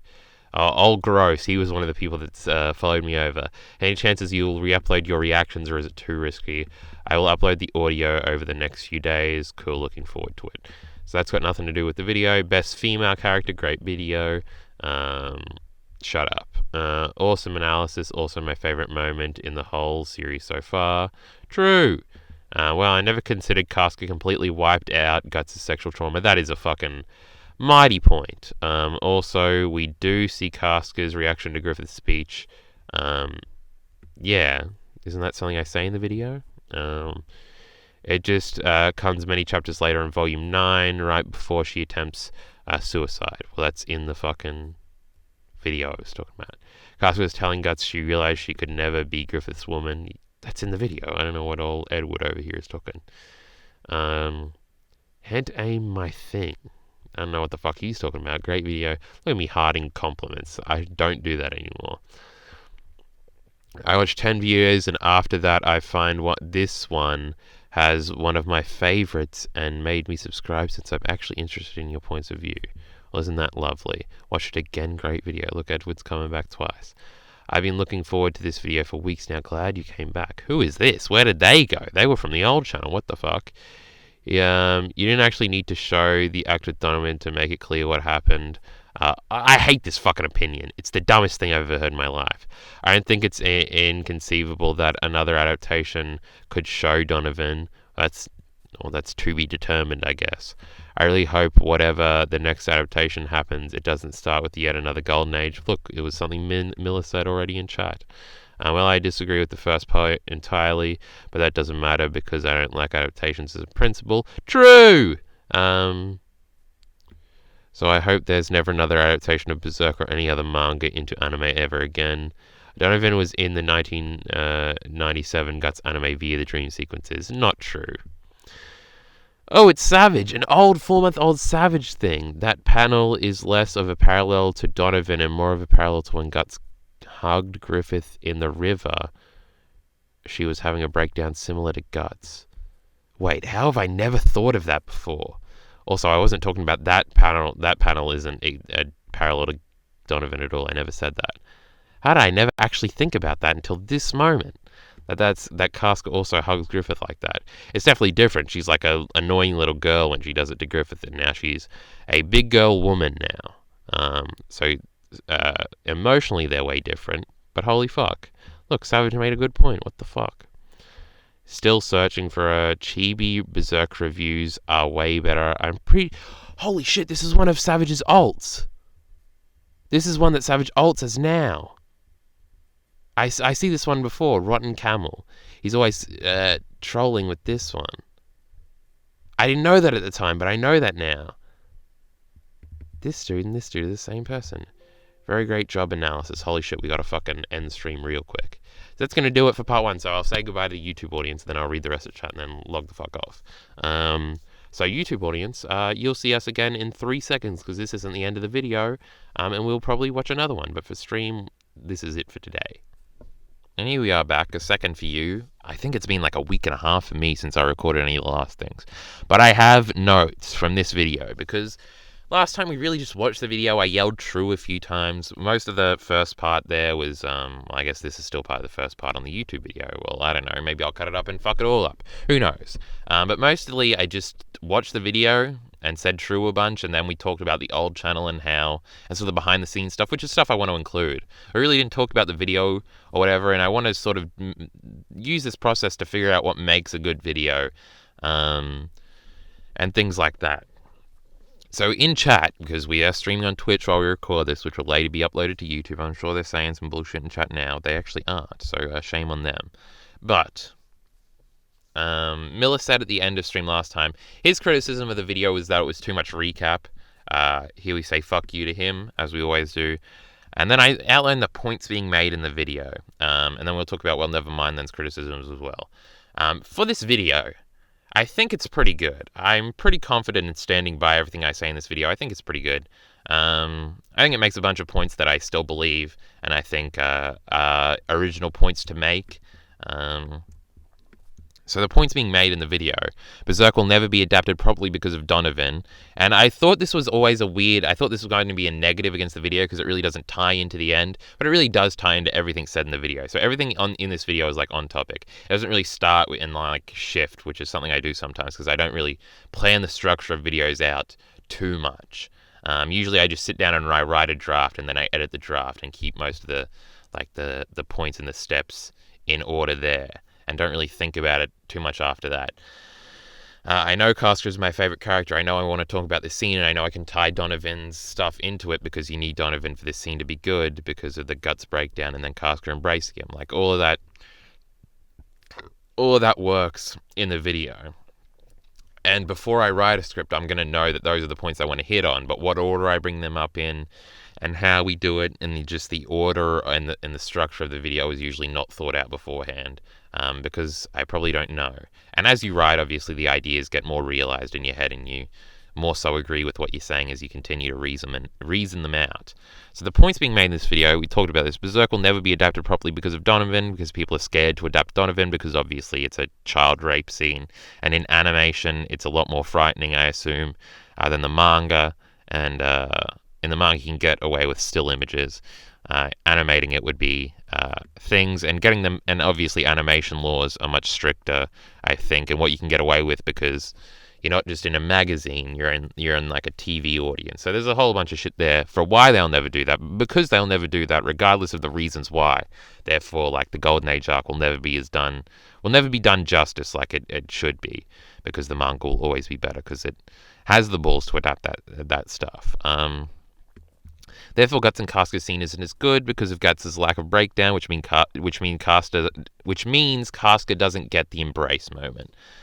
These are, I don't think I need to go over these again. The conceit is Casca is the perfect companion who's totally understanding in Guts and in Guts' most vulnerable moment. They find purpose in each. This is going well. They find purpose in each other after throwing Griffith's ambition away in order to chase their own. Griffith, as in he, limited them, but their goals aren't as grandiose. They just want each other. Love conquers all was another point in there. This all ties together to the Guts and Casca sex scene. So I was actually surprised how everything ties into that one scene from all the points I made in that video, because that was not intentional. It just happened to be that way, which makes the video stronger, I think, conceptually. A little recap, and then this is Miller's complaint about it being too much recap. He's since gone back on this earlier in chat, but we're still saying fuck you, because fuck you. A little recap to explain these things seems completely justified since you really can't do the video without it. The text is the evidence for the argument, plus people watching the video probably haven't read this moment in months or years, so a reminder works. There's a lot of explanation and analysis here. Miller's stupid. Well, never mind then. I have no idea. How does he spell his name? If I scroll up, I'll find him in a second. Oh, and he hasn't said anything in a while. People have fucking been talking in chat. I'll read that afterwards. How far do I have to scroll up for well, never mind then? It's well, which is normal, never, then. Alright, that's how you spell it. I never know how, but fuck it, I'm gonna get it wrong anyway. Says that I say things like they're obvious. He says I just say things like Casca is obviously the best character, and he gets frustrated when I say things like that. And this just goes back to subjectivity and how I don't have to question my opinions about Casca being the best, because when I think about Guts and Casca, I like Casca more. The conclusion and that feeling comes first, and then the arguments come second as a way for me to explain to myself why I feel this way. There is no wrong answer here, so whatever I say I have complete confidence in, therefore it seems like I'm stating the obvious. That's just the response there. This is not science. The evidence does not have to come before the conclusion. This is art. There's no objectivity here. Do whatever the fuck you want. Say whatever the fuck you want. You can't be proven wrong. That's the philosophy here. So those are the responses to the criticisms for that video. Do I want to give these videos fucking numbers out of 10? I don't know. It was a good video, I think. I still like it. Obviously, these other videos were made before then, and we'll go back and we'll see them. The narration is okay. The editing is actually pretty good. It's probably one of the more higher quality edited videos. It still does have the blurred out thing in the background, which is just a thing. Instead of like moving images or something, which is a little detail, but I feel like the moving images work a lot more. It's not just me pasting something in the background with bright colors to try and keep your attention. It takes a little bit more thought than that, especially if you recognize the moving panels in the background. What the fuck was chat saying? Where do I have to scroll back up to? What was the old channel's name? The old channel's name was at first Entertainment Nation, but then it got changed to Kyle Entertainment. Just like this one. But it didn't have a space between Kyle and Entertainment. It's now deleted. I don't know if York is new around here and he didn't know, but you can't get that. The YouTube audience are fucking casuals. Kyle Entertainment, a soft blanket says, Kyle asking for criticism on his video, you make a comment, he misunderstands and he writes paragraphs responding to it. Whenever someone gets called out, they say misunderstanding. This is not what he said last time, and it's good to clear up anyway. Oh, so it's gone then? Yes, it is. I think there's no reason for Donovan not to be in the Berserk anime. The manga doesn't show much, and the anime adaptations show more at the Eclipse. I think there's no reason for Donovan to not be... Well, it's child rape instead of just normal rape, right? That's a big difference. Like, if a country was to fuck around with its laws and say that depictions of child sex was illegal, like, then you'd get fucked. So the whole different thing is that Guts is like 5 years old in that scene. Yeah, and the old channel is gone because of copyright issues. Some streams ago, he explained all of it. You can see why it happened. Well, when I upload this video to YouTube, everybody will know the full story, I think. I think Berserk is unadaptable and can never live up to the manga. Well, yeah, that's part of the point of the video. There's other videos. There was one dude who made a video who had really good editing about how the art just couldn't be... Well, he said the 1997 version was like perfect for the art style, but outside of that, it really can't be adapted because it's too detailed and shit.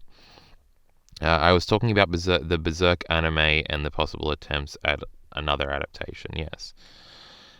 He says, JoJo Part 4 is a scene of a naked child taking a bath with a stranger who's pretending to be his dad, grabbing him and trying to kill him. Not as bad as Berserk, but I think it's impossible for the anime to show this content.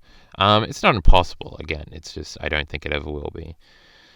What's the point of the video if the reason can't be found in the video? Why even bother arguing if you don't have an argument? Well, the whole video is argument. It's 11 minutes of an argument. Just say Guts over Casca, lol. I don't see what the point is here from Well Never Mind then. Hayo is quantum relativity saying, the old OST meme. Miller, that scene with Kira was written in a very different way. We can't really compare it. Well, I don't know anything about JoJo, so... I mean, Black Lagoon had a child rape scene, yes, but it is not as explicit. It is very explicit, I must say, yes. But Revy is like a teenager at that point. Like, probably, you could argue she's like even 16 at that point. Oh, no, I guess if you're talking about the vampire twins, it's more of an illusion than like an actual scene. But Guts is literally like 8 years old, I think, or 7 years old at the time. So, yeah, it's nowhere near as bad, but it's still a naked child being abused by a naked man. Well, naked children can be seen in anime all the time. You see Goku's dick in episode 1. And Naruto's dick in episode 1, I'm pretty sure. I think anime should be able to show any type of content and it should not restrict itself, but I think many people would be okay with stuff like that. Well, it's not about people. Well, it is about people being okay. It's about advertisers signing off on this thing, right? Who gives a fuck what the people want? We got to get that money to fund these fucking moving images. Even if it couldn't be done, studios wouldn't want to, so I guess. The difference is the way the abuse is portrayed, considering the context behind it. Not understanding its importance, yeah, I agree. You're presenting the video as an argument for why Casca is better than Guts, but it's not clear in the video. It is, you're just a loser. That's definitely not the core point of the message. Well, never mind then. Well, the message is more so that the scene is good. That's mostly, the video is basically a scene analysis. I think she's 14 at the point because that's how it shows her in the age and the same different outfit in Okami. Alright. Well, I don't know as much about Black Lagoon as old York does, apparently. We got another fucking notification here. Let's see what this is. I'm sure it'll be a genius thing. I'm so sorry, but The Last of Us 2 doesn't hold a candle to Legacy of Kain or Soul Reaver. Nothing is close to this masterpiece. Why is this on my Black Lagoon video? I don't know. So I guess that's it for the undeniable moment that makes Casca the best. Well, I guess it's not even about Casca being better than Guts. It's more about the moment that makes Casca the best character. And that's the climax of that scene. So yeah, well, never mind then, stupid. Who would have known? So next, the next video that's uploaded on the channel, this video... Fuck, hold on. I'll make this a new tab so we can talk about when this video came out. This video has always done traditionally very well, which I didn't expect. Because this video came out, I think, right before Jägermaster Plan on the old channel. And Jägermaster Plan was one of the last videos to come out. It got like 2k views. I think this one, maybe this one had a little less. Because the Jägermaster Plan did very well until it became completely outdated. And still is struggling to get views back. Because this video was one because the Jägermaster Plan video took like 3 weeks of just absolute dedication to do. And this was a point in time where I was divvying up my work so that I would do an hour of something a day. So I would work on the Jägermaster Plan for an hour a day. Then I would I think it would have been, what would it have been? Whatever I was like watching or reading at the time, it would have been do that for an hour. It would have been work on Vinland Saga and Living in Berserk's Shadow for an hour. It would have been like, there was a bunch of things. I know it was 7 things a day for an hour. I can't remember the other things of what I was doing at the time. It was probably like audio edit this thing for an hour, then video edit this thing for an hour, edit the script for this for an hour. And I remember them being at the same time. And I remember completely writing this video off as like, no one's going to give a fuck about this. It's like a project that I don't even know if I'm confident in the script. I'm interested to watch it again now because I really wasn't confident in the script. And reflecting on it now, I feel like it's not a good video. But Jesus Christ, it's done well in views for a re-upload when this was a new video that I thought people would care more about. That only got 2k views. Obviously, this has dual appeal for Vinland Saga and Berserk people. It's also a bit negative, slanted towards Vinland Saga. So yeah, it was like, we'll see. I should have known because it's marketed to both audiences that it'd do better. The original thumbnail was these 2 images, but they were like, instead of being horizontal, they were instead of them being both vertical, they were horizontal, where it was a wider shot of Thorfinn's face down here and a big one of Guts. This thumbnail is definitely better. Good thumbnail, I think. This one's a cute thumbnail. Again, this should be swapped. I still haven't done that. I'll probably never do that. We're skipping over this video because it's just a chapter reaction and this is only going to be about scripted videos. I just thought this would get some cheap views and it did. It got 1.1k chapter reactions. Always get them. I think if we click on this, we can see, because that last time I was talking about how I did the Audacity 17. Oh, hold on. We got an ad. I need to get this ad money. Jesus Christ, it's got more views as a re-upload than this video that took me forever to work on. Jesus Christ. Don't work hard on things that you care about, because it'll never be rewarded, and some shitty chapter reaction will always do better. So I had to, like, this is where I'd have the chapter, and then I'd have Audacity on the side, and I thought this was going to save me from the copyright police. It did not. So then I blurred it out and put text over the top and had a message for everybody. No more reactions. Look, people are mad. People liked reactions. I'm glad we're away from them. Reacting to shit sucks. Both as content and for my personal experience. So that was the second thing we decided to re-upload, because it was still topical at the time, because it was only the beginning of September 2019. So that chapter had only just come out. This was all before we started streaming, by the way. I think we started streaming 8 months ago, and this is all 9 months ago. Because every day, I didn't upload these all at once. I uploaded them every day thinking that it would grow the channel again. But, like, people who were interested, like, it was only attracting new people, which is very hard when you only have 2 videos. Because, like, old people were like, well, I already saw this video, I don't want to watch it again. So starving them for new content until this Vinland Saga tier list video, and then again until this chapter review, was like, this retroactively was not the best move. If anything, I should have put part 4 out, like, first. We made a lot of mistakes in September when the channel went down and everything. It was awful. Biggest regret so far of any of this shit. To think we would have had monetization 9 months ago, and we would have been on our merry little way, probably past like 3,000 or 4,000 subscribers at this point, if not further, if we hadn't fucking had to restart from zero again. Miserable it makes me. Is chat saying anything? Dude got lost on his way to the Last of Us 2 video. You even admitted to your post-talk rationalization. This is art. There's no reason here. Fuck off. Well, never mind then. And Blanket says true. I'm not sure what to, though. So I guess we'll watch this video.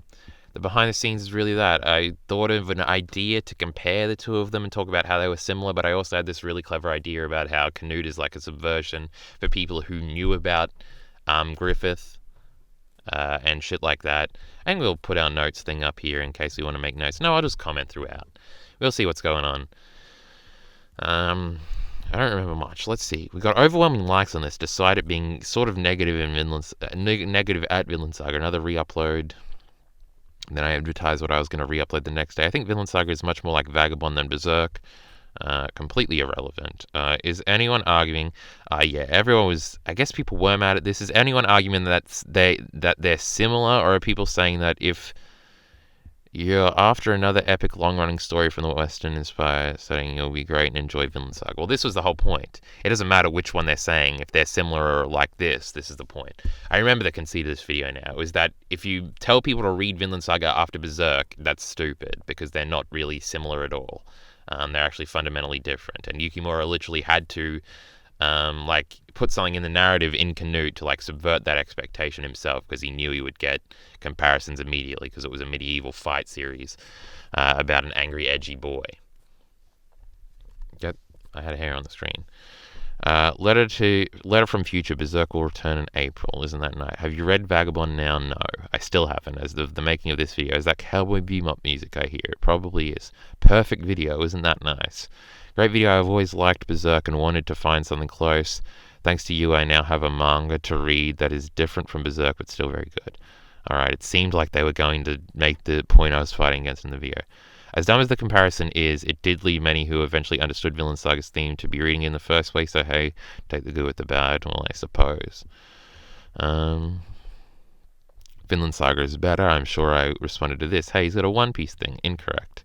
Okay, I was wrong. There is no good or bad, just taste. Okay. He could have stood up for himself a little bit more. Oh, wow. 5 months ago, the pacifism theme is way too heavy-handed. Now I wanted Thorfinn to kill Askeladd and keep killing. That's some ace-level commentary. I'm sure he'd be friends with Well, never mind then. Alright, let's watch this fucking video. Canute is a prime example of why you should never trust a femboy. No, Canute, not the most trustworthy bloke, but he's an alright bloke. He's killing some people for his betterment, but it's for the betterment of the society as a whole. Canute's pretty cool. He's alright. Now, that Griffith prick, that's the femboy you shouldn't be trusting. When a young boy finishes Berserk, he's left sad. He doesn't know what to... Evangelion music in the background. This close-up idea was okay. When a young boy finishes Berserk, he's left sad. He doesn't know what to do with himself. We cut away from Griffith for discernibly no reason, and we are now on hiatus. The young boy dwells in sadness for a little while, only to search the internet for recommendations. It turns out that he isn't alone, and many people... Again, with the fucking Berserk intro thing blurred out, I think that's through the whole video. It definitely is. A little boring, and glad we ditched it. We'll go through this post-Berserk syndrome. In his seconds of research, he notices... This was actually something I think I started doing in this video that I should do more.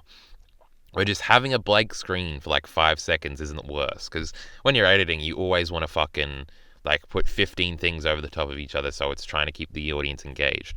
Well, this video did alright, and there's just, like, nothing going on screen for a little while here. When a young boy finishes so, I think that's okay. He's left sad. He doesn't know what to do. Is this too loud or too low? We cut away from Griffith for discernibly no reason, and we are now on hiatus. The young boy dwells in sadness for a little while, only to search the internet for recommendations.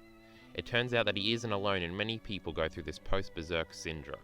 In his seconds of research, he notices 2 titles that people recommend constantly for others that are suffering from post-Berserk syndrome. Vagabond and Vinland Saga. And since I haven't read anything more than half of a chapter of Vagabond, I don't know if this music works. We're going to talk today about how Vinland Saga lends itself into this comparison and why it's largely unfair that it's ubiquitously compared to Berserk. Vinland Saga seems to live in Berserk's shadow. I remember I was so proud of this fucking thing. I learned the 3D tab, 3D effect tab in Premiere. I was like, holy shit, you can do this? I don't think I ever use this again. Look, I made a little thing so it looks like a shadow. Isn't that fucking clever? Still the best editing I ever did, though I did fuck up the image here a little bit and made it to give it the 3D effect. Also, tell me why I came in too loud. At least in the manga world. The anime for Vinland Saga is set to come out in a few weeks as of this recording, and I think it could... It must have come out... it must have come out after I fucking uploaded it. Could blow Berserk out of the water in terms of popularity in the anime sphere. Vinland Saga really didn't explode in popularity. Like, it's not that popular. I found. But as it stands now, Vinland Saga is known as the manga you read when you run out of Berserk material, and that's not fair. There seem to be 5 key characteristics that connect the 2 series. The medieval setting, the graphic representation of war, early structural similarities, the protagonists, Guts and Thorfinn, as well as the antagonists, Canute and Griffith. These comparisons all only really apply to early Vinland Saga as the series changes drastically moving forward into its second arc. The ubiquity of the connection between these 2 series seems to date back to the pre-farm era of Vinland Saga anyway. The first connector is the medieval setting, and this comparison is completely justifiable. Unlike the rest of... So I guess the structure of the rest of the video is going through these 5 things, which is okay. It sort of gives you an outline of the video beforehand. But the theme, like, the title says, like, Vinland Saga and living in Berserk's shadow. So it's just about Vinland Saga being in Berserk's shadow and why it negatively affects it, which is the point of the video, so that's not that bad. The common theme throughout the video seems to be this as well. And sort of how this idea arises, like you finish Berserk and you ask people for recommendations and they give you usually Vinland Saga and Vagabond. Kingdom you could probably throw in there now. And how this isn't fair to Vinland Saga and it gives people false expectations and could make them misunderstand the theme in the farm arc. Because this, I think even back in September, well this is a re-upload, so back in, what comes before fucking September? August of 2019, before the anime had actually come out. I think people, like, now everybody says, like, oh, the Farmland arc is the best, and everybody agrees. Everybody's come over to this decision. But people did not like the Farmland saga. People were unironically the edgy boy kids who were just like, oh, they're not killing, we're not at war anymore, I don't care. That was like the people would drop Vinland Saga and cite that as the reason, even back then. So, like, it was sort of doing damage control for the Farmland arc to try and justify why it was actually the best. That was sort of a part of this video as well. When it's really not that much of an issue now, since everybody, I think, agrees with that. The first connector is the medieval setting, and this because people have fucking beaten them over their heads with it. Comparison is completely justifiable. Unlike the rest of the things on this key characteristics list, this one actually fits. They are 2 very different types of medieval warfare, with Berserk focusing on knights and more English aspects, while Vinland Saga focuses on Nordic aspects and obviously Vikings. Besides that wasn't the best narration. The only real difference is that Vinland Saga is set in our world, in England and Denmark and Iceland, whereas Berserk is set on a fictional planet and in a fictional world that's been purposely kept undefined. So the first comparer actually checks out. I remember when I did that, because I also used this editing thing in Jaeger Master Plan where I'd change the color of the shadow of the fucking of the fucking words here, of the letters. Why am I struggling here? It's also a massive nostalgia trip for me for like, remember when I fucking worked on this video? Huh. Now let's talk about their similar representation. It feels like so fucking long ago. Of war. It was, oh shit, it's nearly a year at this point, so it's not war. Berserk is by no means a pro-war story, but there are... Here's another good point about how Berserk is far less anti-war than Vinland Saga. His whole theme is about being... And also, the point that Berserk basically just assumes you understand Vinland Saga's message is cute. Though Vinland Saga's like whole sales thing, and why I respect it so much, is its absolute devotion to explaining in great detail and like being very blatant in its like pacifistic like messaging. Without that, it's like, undeniably some moments of wartime glorification in Berserk. Some people may argue that any representation of war, no matter how... I really like this discussion about whether, like there was a theme with film critics in, like, the 60s or something of being, like, every war film, no matter how much it tries to beat you down and say that, like, war is bad, is actually just a pro-war film because the resolution is some brave man doing something cool, and you're going to imagine yourself in that context of being like, yeah, if you were a hero in war, that would be pretty cool, and therefore it acts as like a propaganda piece. It's just sort of, it's like an overcorrecting statement of like, well, it's a discussion and a half. We didn't really go into it here, but like I just gave a slight mention to it because I probably watched, I don't know if it was a Nerd Writer video or something about it just in Berserk. Just after that. Some people may argue that any representation of war, no matter how horrifically depicted, is in some way a pro-war message. But if we now you see it, just talk in layman's terms, Berserk has used war to glorify certain things. Griffith's success is derived from his leadership in war, and Guts has some undeniably cool feats in war that unintentionally makes it look appealing. Miru's intention is in no... Yeah, Berserk's theme is not war is bad, like war is just a commonplace in the world. Berserk's theme is more personal to the characters rather than to change the world and to change your environment. It is more Guts against the world, but it's like he's going to fight the world rather than change the world. I guess he'll change the world through fighting, whereas Thorfinn just wants to change the world through like diplomacy and selflessness and through his own character. So I like them both. They're both cool. In war that unintentionally makes it look appealing. Miru's intention is in no way to portray war as a beautiful thing, but Berserk doesn't go as far as Vinland Saga in its anti-war representation. Vinland Saga is far more judgmental when it comes to war. Wait, what's Anne saying? In my opinion, you should adjust a bit the way your BGMs. What the fuck does that mean? Switch in the background. It's not bad, but I don't know what they mean by that. Well, never mind. Maybe it's just my problem. True. Nothing will go wrong. Nah, put your glasses on, yes. I remember having post Black Lagoon syndrome and watching BR. Oh, hold on. Do we just go offline? Background music. The way you switch the background music, it's definitely changed over time. I don't know. I fucking hate putting background music in. I feel like I need to but I really don't. It's annoying. Well, war does often motivate for advancement in technology and ideas. Well, yeah, adversity theory, right? We did go down. I think we're probably still recording, so this will stay in the YouTube video because I ain't editing this shit. But we got 0 kilobytes per second, so fuck me. Better keep addressing.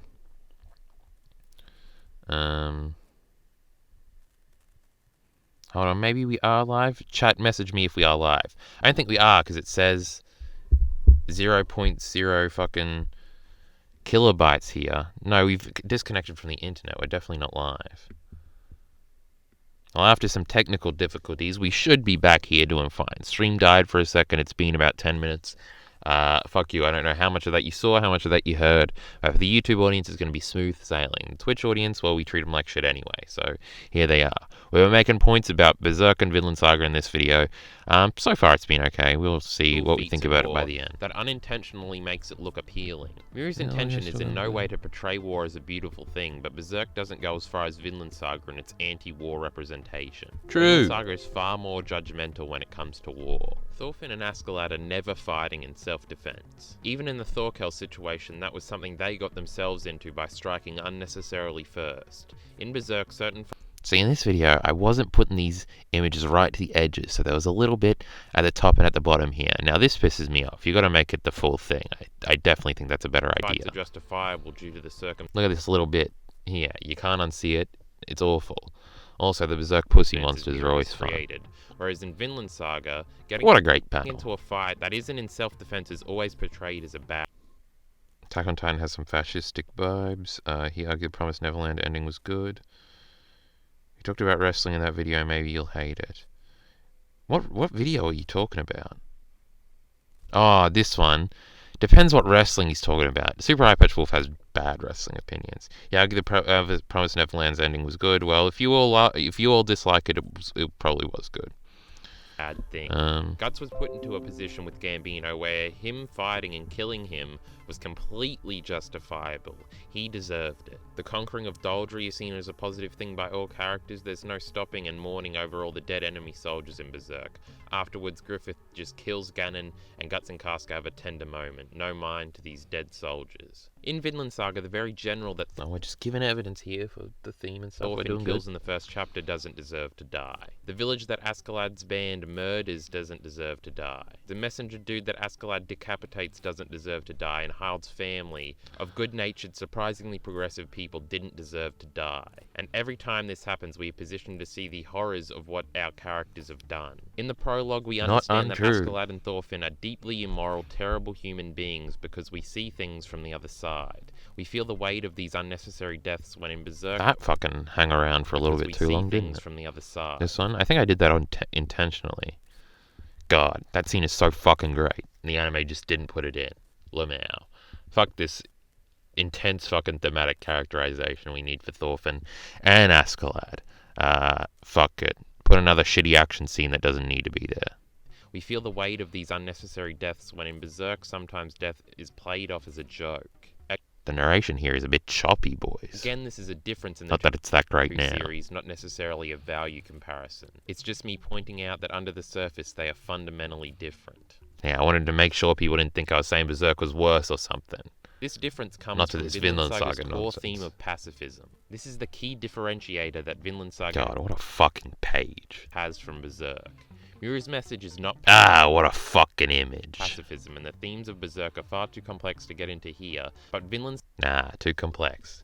Saga jerking Berserk off every chance we get, as we should. Fighting unless in self-defense is never justifiable, and even then it's immoral to kill someone. Berserk is so different in this. What a fucking panel. I love this fucking panel too. There's a video where I go vertically with this panel. I think it's the Berserk Visceral video. I like that panel a lot. I think Guts killing Adonis is as effective as one of the Vinland Saga examples. Yeah, but that's just sort of because it's a kid, and it's like, the kid definitely didn't deserve to die, whereas the other things are like wartime situations. Also, thematically, it parallels Guts' past and things like that. Like, now he's the Donovan, now he's the Zod in a situation, and that'll fuck with his head a lot.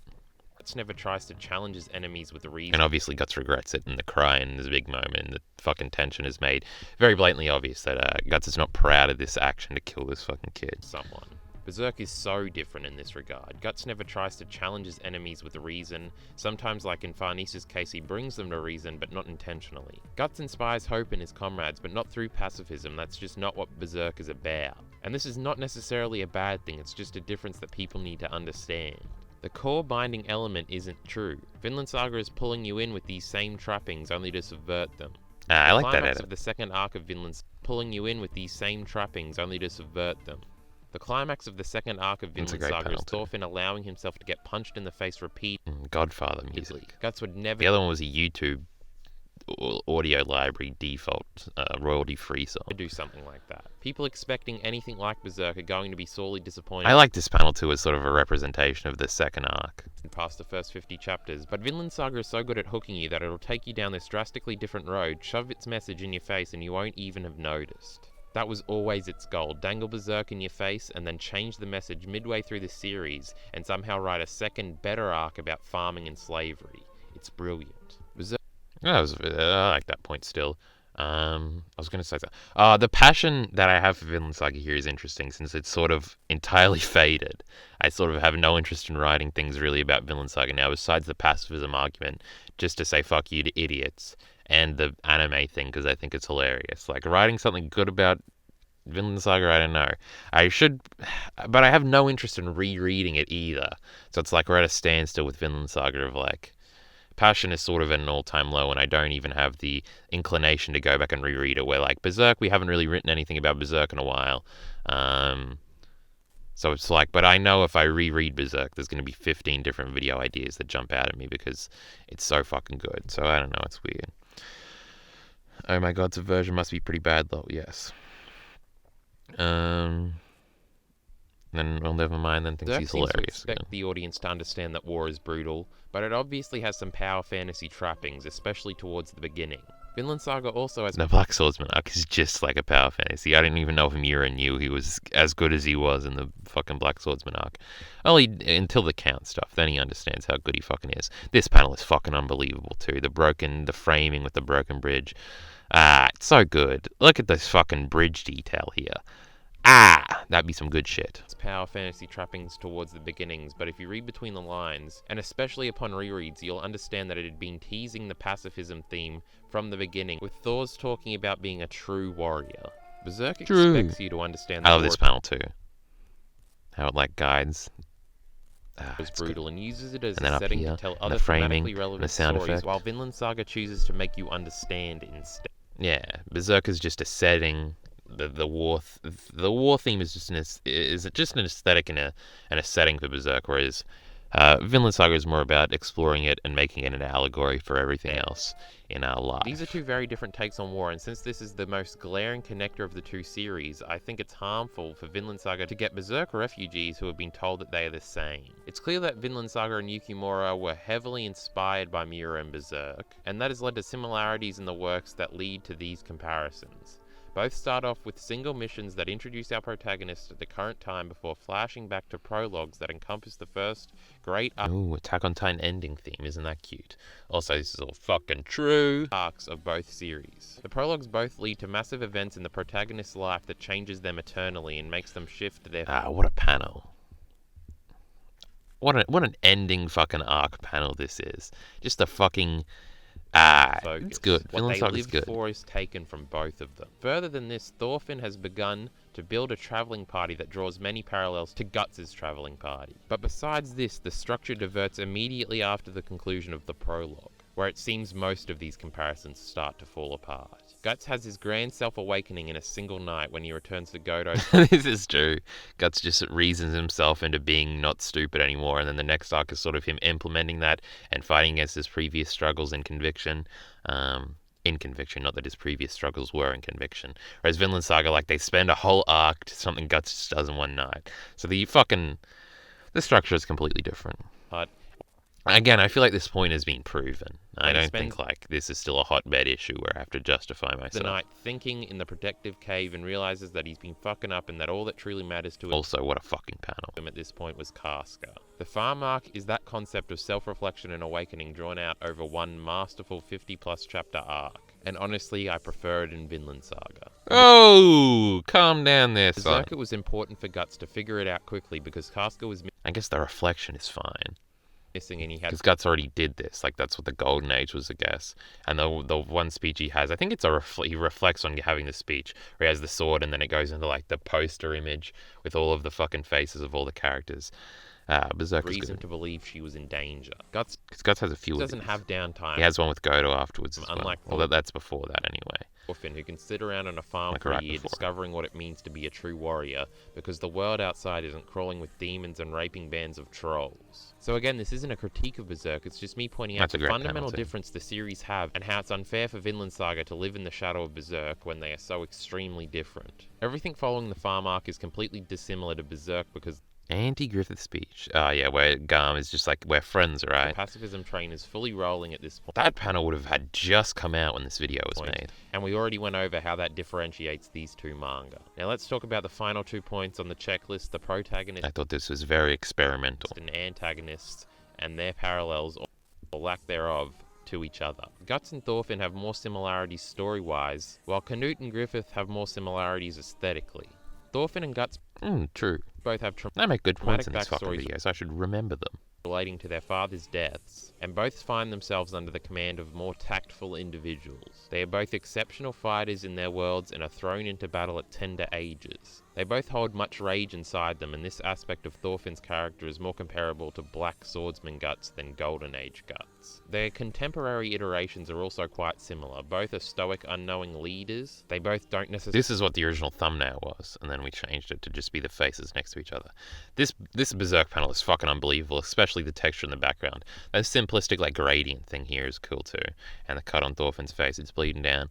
want Vinland Saga has good art, the and burdens Berserk of has good art. leadership, Who knew? and they both have goals that drive them forward through all the past and present trauma, even though Guts seems Trauma.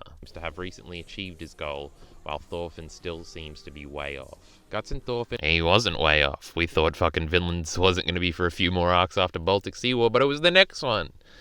have their similarities, but I wouldn't consider Thorfinn to be a Guts ripoff. Their characters have gone in considerably different directions as we have gone over already. Even in their more comparable forms aesthetically, they are so different. Guts is a mammoth of muscle and human... I like this point a lot, where they're like complete opposites in terms of fighting style. Even in their more comparable forms aesthetically, they are so different. Guts is a mammoth of muscle and human perfection with a massive sword, while Thorfinn is small and quick and uses small knives and precision attacks. I think Yukimura did this intentionally, knowing he was going to get comparisons with the characters. So he intentionally made them opposites in terms of combat type. So they have their similarities, but I wouldn't recommend Thorfinn as a character to people who want Guts 2.0. Thorfinn has gone through his share of atrocity, but it's incomparable to Guts, and Guts is far more interesting, so comparing the two characters would only harm Vinland Saga.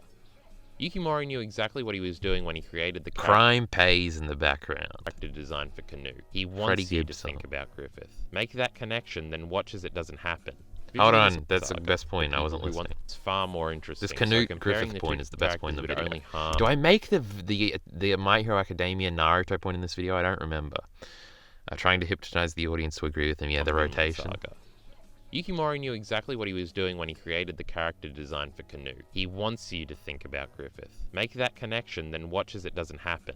Visually, this might be the most direct connection between both series. With Canute as a character, Yukimura is playing with the Berserk readers that have migrated over to Vinland Saga. He knows what they expect and he's here to subvert them. Canute Subversion? Hey, it's the old icon with the old Twitter. Well, that's the same Twitter still. But I remember, this would have been an early tweet where I was like, when I was first going through Vinland Saga, I didn't know shit all about the story. And I was freaking the fuck out. What's on the thing here?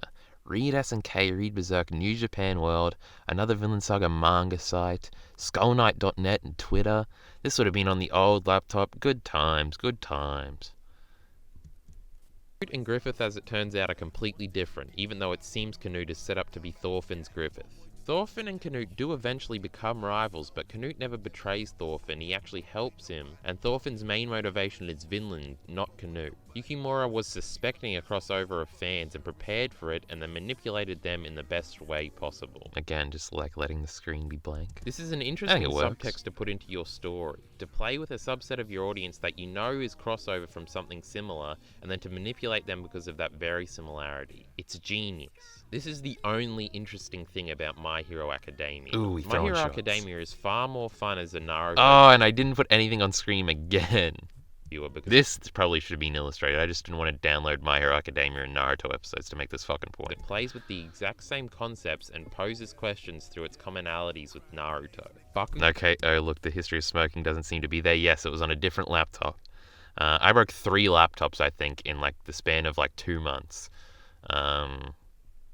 like right before I got my big computer. Bakugo and Sasuke immediately come to mind as a mirror example of what's done here with Canute and Griffith. Bakugo My and Hero Sasuke. Academia and Naruto obviously have a crossover fanbase, and My Hero Academia clearly draws heavy inspiration from Naruto. And the author of My Hero Academia knows this. So he teases Bakugo's turn to villainy in nearly the exact same way that Naruto does with Sasuke's turn to Orochimaru, only to pull a role reversal in the final stretch by having Bakugo double down on the side of heroism. This entire arc is far more engaging and rewarding if you're a Naruto fan, and this same principle applies to Berserk and Vinland Saga and Canute and Griffith. They look the same. Look, I got away with not editing shit, and plus it was 10 minutes into a video, so most people have left by this point and they can't complain about it in the comments. Genius! Saving time. Video still did fucking well anyway. And then Yukimura starts teasing Canute going down the same treacherous and ambitious path, only for in Thorfinn's moment of weakness for him to cover for him and allow him It's a Bebop video. I thought it was Babylon to for run a away second. unharmed. It's like I wasn't into Mad Men at this point. He's basically leaning on the viewer, reminding them what happened last time to increase tension. And Canute's rejection of this and forgiving of Thorfinn... Yeah, that is a great moment where Thorfinn, like, goes to kill Canute, and Canute still forgives him, and you're like, oh, this is obviously where it's going to escalate, and they're going to become, like, enemies forever. But it really just doesn't do anything. Plus the one bit of fucking blood, and it, like, guiding your eye when you look at the panel. Fucking Thorkel actually getting scared for Canute for, like, the first time, actually showing that he's, like, devoted to him. It'd be really good. Fucking Vinland Saga climax of the prologue is actually great. Who would have known? It's only made more rewarding through the viewer's previous experience with Griffith and Berserk. Instead of building to a climax where Canute betrays everyone, including Thorfinn, the climax of the arc comes out of nowhere when suddenly Askeladd becomes somehow even more of a forward-thinking god. When it turns out to be Askeladd's death that breaks Thorfinn forever as a character, it is a masterful subversion. If you'd been paying attention up until this point, you probably would have realised that Thorfinn likely wasn't going to get his revenge on Askeladd. And let's be honest, if you're 50 chapters in, you like Askeladd way more than you like Thorfinn, and you don't even want to see Thorfinn get his revenge. True. The Griffith expectations are subverted brilliantly, and to me this represents Vinland. Also, the subversion, like, the difference of, like, Canute just becomes king immediately, and Griffith's still trying to this day. Saga shedding the Berserk skin and stepping out of Berserk's shadow forever. From then on, everything about the two series are different. There is no farm arc equivalent in Berserk, and the Baltic Sea War is a beast upon... Do you think when we get the Griffith becoming... Like, what if there's a coronation chapter where we get a big internal monologue from Griffith and he's just thinking back to everything? You think that would happen? Do you think Griffith is, like, capable of self-reflection of, like, the whole way I got here? Like, I don't know. That would be a cool, interesting conceit for a chapter. This is different. It's completely off topic. There's no farm arc equivalent in Berserk, and the Baltic Sea War is a beast upon itself. Guts is never challenged to restrain himself through his personal moral code. He has behemoths to fight and Shirokei to keep him safe. They inhabit incredibly different worlds and readjust themselves appropriately. Vinland Saga quadrupling down on its pacifistic messaging also helps it differentiate itself from Berserk, and thus comparing them in this way seems unfair. Ultimately, it seems Vinland Saga and Berserk have only been grouped together by idiots who noticed the most obvious surface-level parallels between the two, misunderstood them, and then confused them for the same thing, seeking to put Vinland Saga in a familiar box, when if they had paid any attention, or stuck with either, they would have realised how drastically different both of these wartime epics are. Support links in the description That was a below. great fucking outro. Oh, we need to take some of that inspiration for our Last of Us video. We need to scream at these fucking idiots that they're wrong and that we're right. Nothing gives me greater pleasure. Are there any comments Yukimura has made about Berserk? It doesn't seem 100% definite that Canute is meant to subvert Griffith's character, as I'm sure plenty of similar characters in fiction. This was a great video. Look at Anne being nice. No, I don't know. I think it's impossible. Obviously, they both draw inspiration from Devilman, right? From Ryu? Why am I forgetting his name? Akira and Rio. That's who they're getting inspiration for. I thought I made that point in this video where I show all the different versions of them. I think that might be in a Attack on Titan video then. That's probably in the Devilman video, the ambiguity in action video. I remember feeling like this video was more disconnected because I remember as I was writing it, I didn't even know what like the point of the video was besides pointing out these bunch of little things. I like all the individual points. They do come together pretty well, especially with the conclusion there that's very strong. I don't know, that video is pretty good. It was a lot better than I remembered it being. I thought it was going to be the first one we sort of critique and pull apart. The narration was a little bit worse than even this video. I like to think we've gotten better. I really don't try that much with the narration though. The editing, again, it's similar. It's fine. It's nothing good. It's a little less good than what it is now. But editing's never been our strong point. The fucking scripts, hopefully, are the only reason people are around. Speaking of The Last of Us, oh look, it's my old friend Rio. How the hell have you been keeping then? How the hell have you been keeping then? Yeah, this is one of your best videos. You really think so? I definitely like the Casca video better than that one. I think I like this video a lot more. This Mikasa video isn't that good. This Evangelion video is completely outdated. The Taichu video is a meme. These videos are bad. I don't like the Rock and Revy ones. I like both of these videos still, these chapter reviews, even if they're not like chapter reviews. Jaeger Master Plan is probably my favorite video I've ever made. Even though I was wrong, it was probably the most fun I've ever had making a video. I was very devoted to getting that out as quickly as possible. This video is no good. I do like this one. This one's forgettable. This one's okay.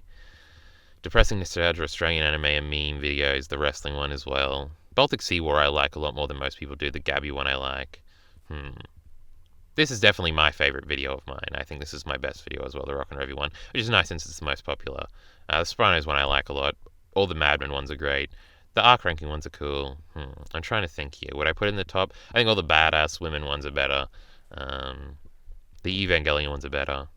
Maybe. It would be like an A tier video maybe, in my opinion, of my own bullshit, but I do like these two videos, and then these are a little older, so they're a little weaker. How I analyze media, I don't. It's subjective. There's more to it than that. Well, never mind. Then you might find that. Yeah, the Casca video is really good. Probably one of your best ones. Look at Anne saying everything's the best over here. Car doesn't get the reference. I get the reference, Minty. No, I don't get it. Whatever Minty said, I don't get it. My favorite one is probably the Attack on Titan arc ranking one, though. I think top 10 moments, if you like the arc ranking ones, top 10 moments is just that, but better, I think. With more hot takes. Don't come for me. I don't read a lot of the stuff you make videos on. So there's less to choose from for me. I guess, yeah, probably. We'll see when these fucking One Piece videos start coming out. What Miller thinks, or he could just pay $5 and get one tomorrow, you know, if that video gets finished. We're gonna end stream soon. All right.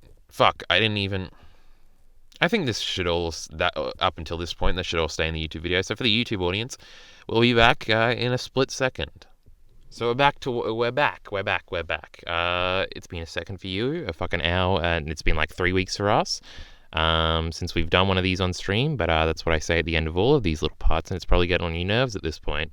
I just thought the mic was broken for a second ago, so we're very relieved, and we're trying to rush through here because this should be the last part before I upload the first part of this documentary onto YouTube. And I've got to do it now because we haven't uploaded anything in 5 days, and people are starting to get restless for that new content. And by new content, I mean watching old content. But this is in the intro because this is like fucking 3 hours into this video.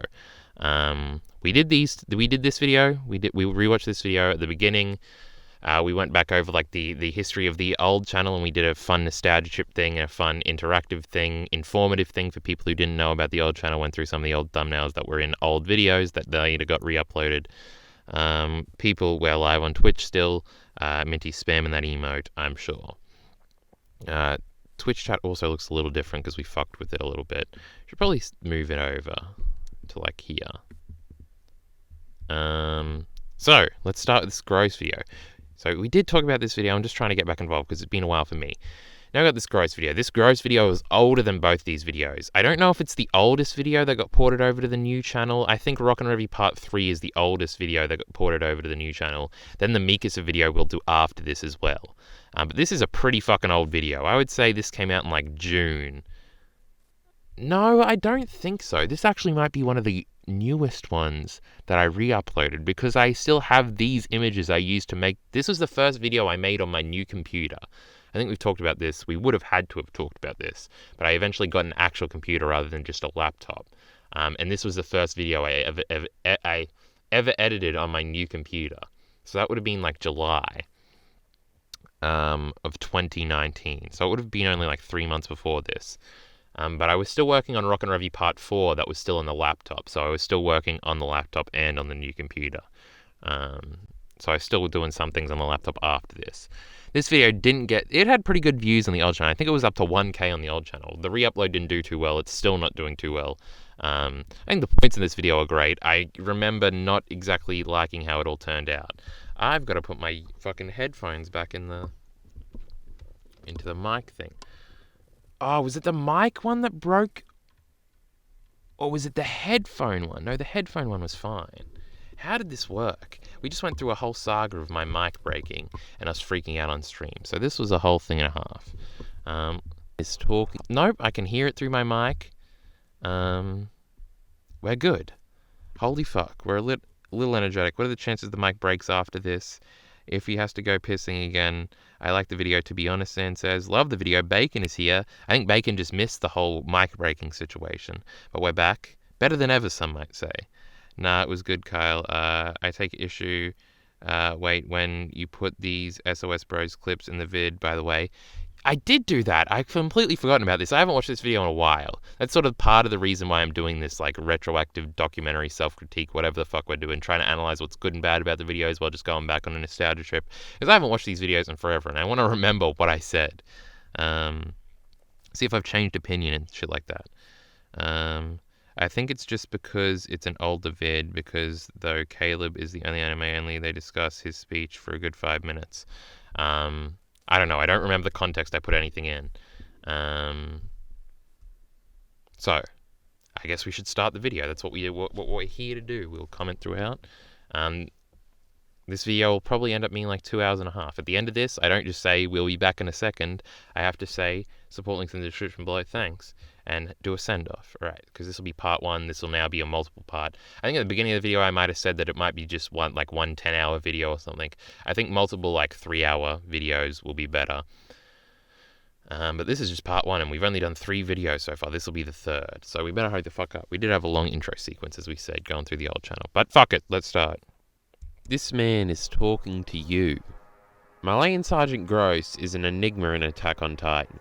He's permeated the Attack on Titan manga community in the same way Donovan has in the Berserk manga community. His character is undeniably despicable, and that's why he's so liked in the community, in a sarcastic, edgy way. Alright, the Donovan comparison, that was an immediate one. That's actually a good point I sort of forgot about. But yeah. But this sarcastic fascination, the background music, I think someone asked for the background music in the comments. They were like, what's the background track here? It was literally just something you can get off the YouTube audio library. If you didn't know this, YouTube has its own sound effects and royalty-free library that you're allowed to freely download shit from to use in your videos. If you just go YouTube audio library, you can just download there's hundreds of thousands of songs, I think, and sound effects on there. I don't know if they cycle out when YouTube has them licensed for videos. I don't think that's possible, because then eventually they would get copyright struck eventually, so that can't be true. But yeah, that's what this droning track in the background is. I still have it on my computer sometimes because I go through to look for background music after the fact a lot of the time in my editing, because I don't really factor it in. I just all right, let me see all the tracks I've collected over the months of making these videos, over the years at this point of making these videos. Donovan, everybody's saying. Well, by everybody, I mean Zan. Carl recently went over his top 10 moments, though. Yeah, I shouted this video out in top 10 moments that came out recently, but it doesn't seem to have gotten a view bump. Maybe he put it because he didn't reach any particular discussion. Don't know, I don't remember. I still think you should have at least put the video at 1.25 speed, otherwise you generally can't tell which one of you is talking, or when I fucking do the pause button, you should be able to figure it out. The soundtrack is quite atmospheric. The YouTube library is good. Who knew? YouTube audio is pretty good, but you have to do a bit of digging for the right ones. I think I just clicked around and found it. I don't know.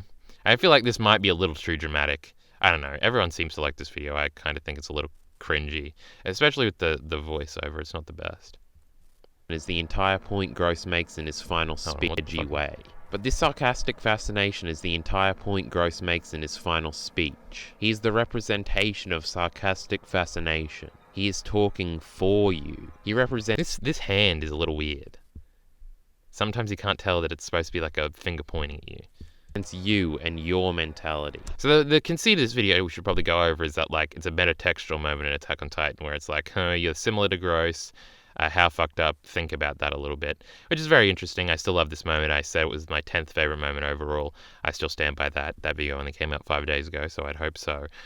What do we talk about for 7 minutes, though, I wonder? I think I just go over how in every way it's, like, reflective of you, and I go through, like, every line he says, which, judging by how despicable he is pretty scary.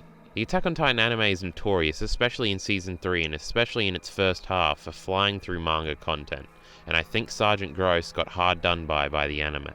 Some casual shitting on the anime, you gotta love that. We don't quite get to spend enough time with him for his impact to be fully felt like in the manga. This comes from the major difference between anime and manga as mediums and how information is relayed to the audience. In anime, the pace is set for the audience. Information is thrown at you and you are... This is a fucking great point. These videos are good. What the fuck? Keep up. If things happen too fast, the show becomes confusing, and if things happen too slow, the show becomes boring. We call this concept pacing. As an author, you're supposed to find the neutral ground of engagement. Whereas in manga, the reader has the ability to dictate the pace. If things happen too fast... Look, I recorded myself scrolling. This would have been on the new computer when I just got it. What the fuck is... Should probably put it in theater mode. We've got the old Premiere logo, some sticky notes, some time thing. This was when I was timing things out. I probably talked about this in this video already as well, where I'd like spend an hour doing certain projects a day. It's a good scheme. I really need to get into some sort of schedule. But look at that. My thing's far more cluttered nowadays. Now snipping tools down there and shit like that. Photoshop would also be on the bar. It's just interesting. My fucking computer. How cute. So you can stop, think about it, then reread the page. If things are tense, you can flick through pages. Also, I never even thought about this till this moment. I'm on Read SNK, I'm pretty sure. I don't think they're going to fuck me for copyright, but it's happened before. This would only be one strike, though I guess. Wouldn't get the channel terminated. The best authors take advantage of these average viewer behaviors and plays with them. But Sergeant Gross in the anime doesn't get quite the proper build. Hey, we should restate that for our Last of Us 2 video. You can flick through pages faster. The best authors take advantage of these average viewer behaviors and plays with them. But Sergeant Gross in the anime doesn't get quite the proper build he deserves. In a single episode, he's introduced and he's killed, and the audience will likely never think about him again. They never even had time to think about him in the first place. Now, at this point, you may be thinking this is set up for a manga is always better than anime rant, but that should be obvious to you at this point. So the point here is to analyze Sergeant Gross's purpose in the narrative. He actually has two of them. On the more boring surface level, Sergeant Gross's literal purpose in the narrative is to be the manifestation of the repulsive nature of Marley. He's racist and he murders Eldian children under the guise of a learning experience. Grisha hates the sergeant and so does the audience, and eventually this is paid off when the owl pushes him off the wall and he's eaten alive by a titan. We feel catharsis from this. Justice is supposedly served. Oh, that's justice right there. Did I put that in there? Holy fuck, I completely forgot about that. I must just have some random semblance of sanity video saved on my computer. Dude. I completely forgot about that. I wonder if they ever saw that. I wonder if they would have construed that as me making fun of them. That's weird. I should have put a little annotation on screen like, shout out to these guys, I love them. Maybe I saw that video. Maybe I was watching that reaction video and that's what gave me the idea for this video. I don't know. Once again, this plays into the entire purpose of the sergeant. I feel like now I'm starting to remember things. I feel like I wanted to put multiple like reactors in the thing to sort of prove the point in the moment. But I don't watch any others, so I was like, I don't really want to go through all these other reaction videos to find one. Or maybe they just don't say that's justice or whatever. Maybe it's because, I always fuck up their names. I try to think of the intro. Caleb or Jacob? I'm trying to think, does this one say Jacob or does this one say Caleb? I'm Caleb and I'm Jacob. I don't know, whichever one it is, literally says this is justice. Justice right there. but once it's like perfect to put into the script. Once again, this plays into the entire purpose of the Sergeant, and embodies his message that's explained through his second purpose in the narrative. The music's a little too loud. On a subtextual level, Sergeant, it's probably on negative 20 decibels, it should be on negative 25. Gross serves as a reflection of the viewer. Everything he says on this page, one of my favourites in the entire series, can be applied to the audience. Attack on Titan intro in the background. The goal here is to question the morality of watching/enjoying this sort of art. It's a very interesting question that's explored in things like Undertale. What is the disconnect from you? I didn't even give the shout out to Doki Doki there. I should probably read chat a little bit.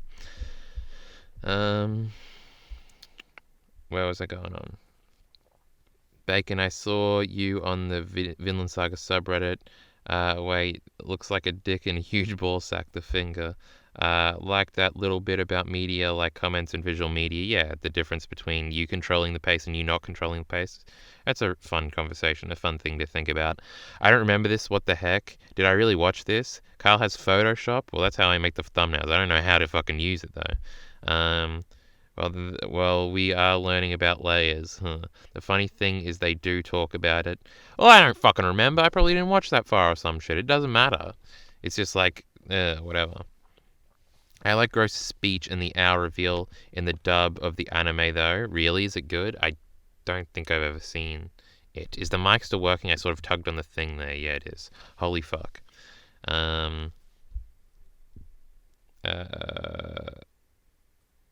like Gross's speech, and yeah, this is how you use the power of the 9. Chills, bro. But the manga is better. Caleb is the anime only. The taller one is the one that reads the manga. So Caleb is the little one. On the right. Jacob is the one on the far left. Really neat. I do go on there from time to time. Was I making a sick point? Bacon's talking about his time on the Vinland Saga subreddit. I think. Nice. When the characters in the series, the fourth wall, some characters are aware of that, enjoying this sort of art. It's a very interesting question that's explored in things like Undertale. What is the disconnect from you and the characters in the series, the fourth wall? Some characters are aware of that, so why do we watch such cruelty unfold and think we have no culpability? When Sergeant Gross here on this page describes why, like, you didn't read the story, Isam would have stopped writing it, and therefore this bad stuff would have never happened to our girl Faye. What the fuck, guys? This is your fault. And a YouTube notification. I probably am still going to buy a new microphone, by the way. It's not about moral, is about survive. It's not about moral, it's is about survive, nothing more. Well, that's another great comment on our Aaron video.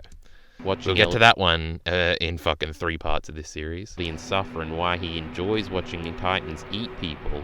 Why does this all apply to you as well? Let's go through the speech piece by piece here, especially for any anime-onlys in the audience for whom this speech was rushed through for, and apply everything he says to the audience in a metatextual mindfuck. Attack on Titan breaking the fourth wall. Hey look, I timed it with the audio coming in. How clever. All and winking at the audience, you best believe it. On this page of the manga, he looks directly at the fourth wall, directly at you, never breaking eye contact with you while he explains your sick reasoning for your fascination with this series. This page is more effective than anything in the anime episode, and I can't even fault the anime director. Please, God, don't read these comments. What mic are you thinking of?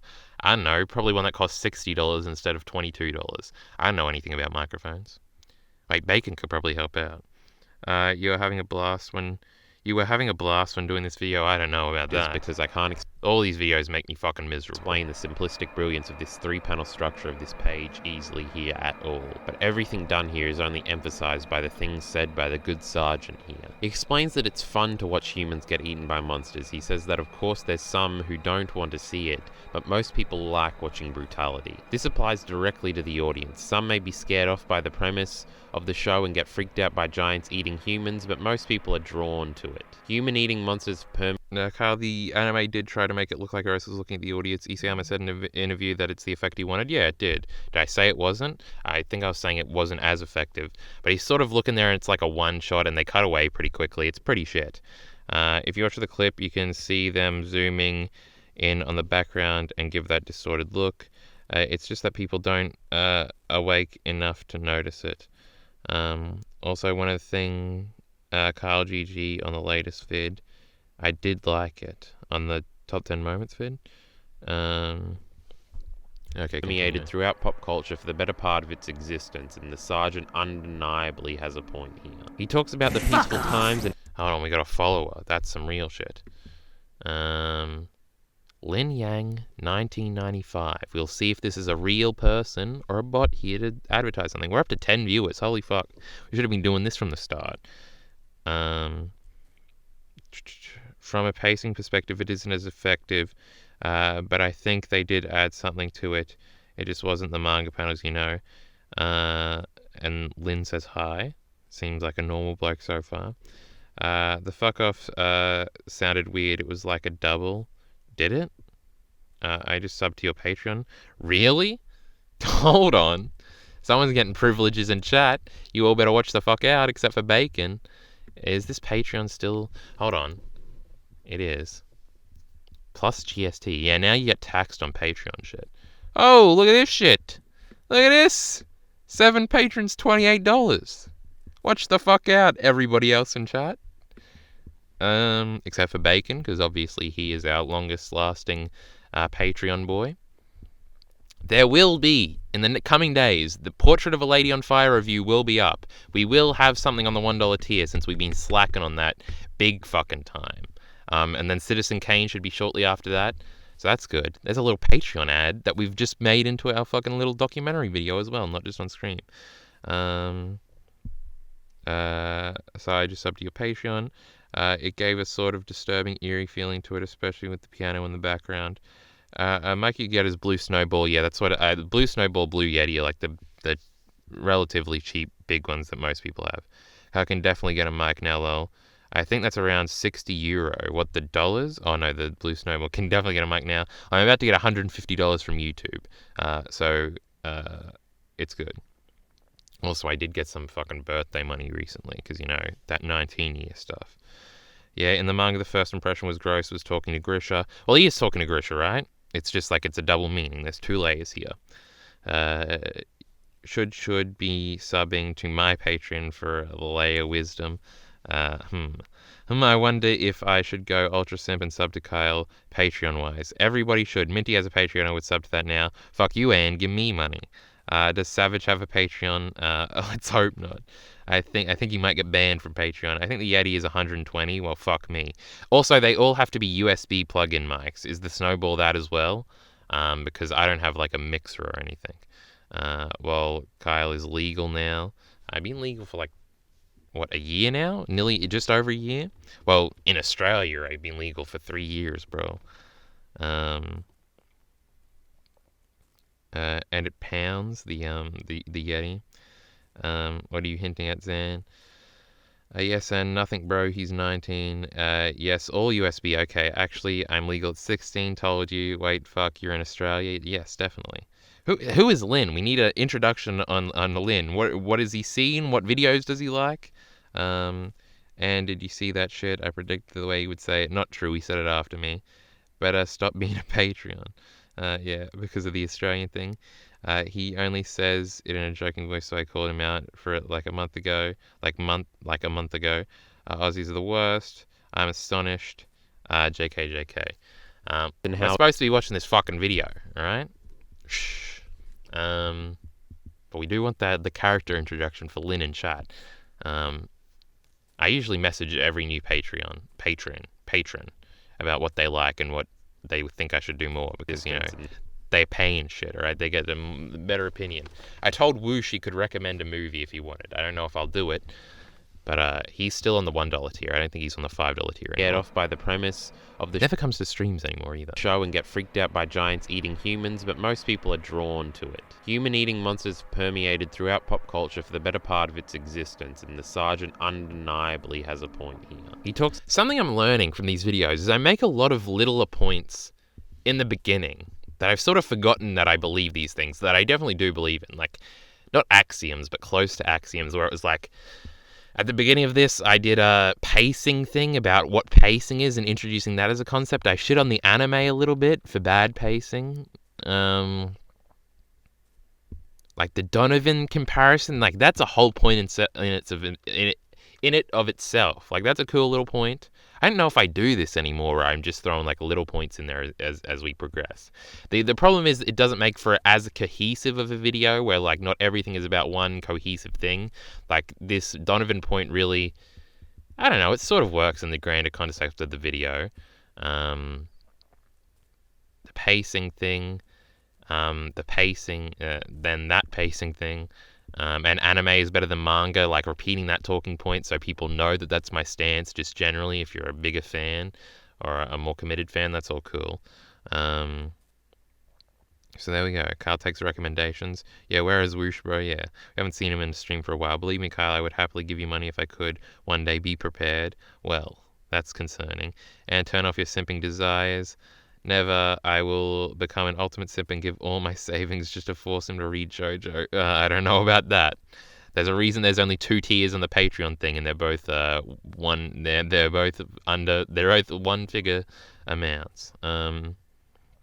But I still have that Streamlabs link in the Twitch thing, so you could give unlimited money that way. The best part is it's good. I don't know. Really, one day he has to read/watch JoJo. I finished it like a couple weeks back. It's very good. It looks like everything I hate about existence, poor JoJo, so I don't know about It's about the people, the better part of its existence, and the Sergeant undeniably has a point here. He talks about the peaceful times and how it starves people of the feeling of being alive. Once again, this directly applies to the audience. In these peaceful times, society has turned to art to fill the void of conflict in their lives. Whether that's Look at that little point. through the Look at us go.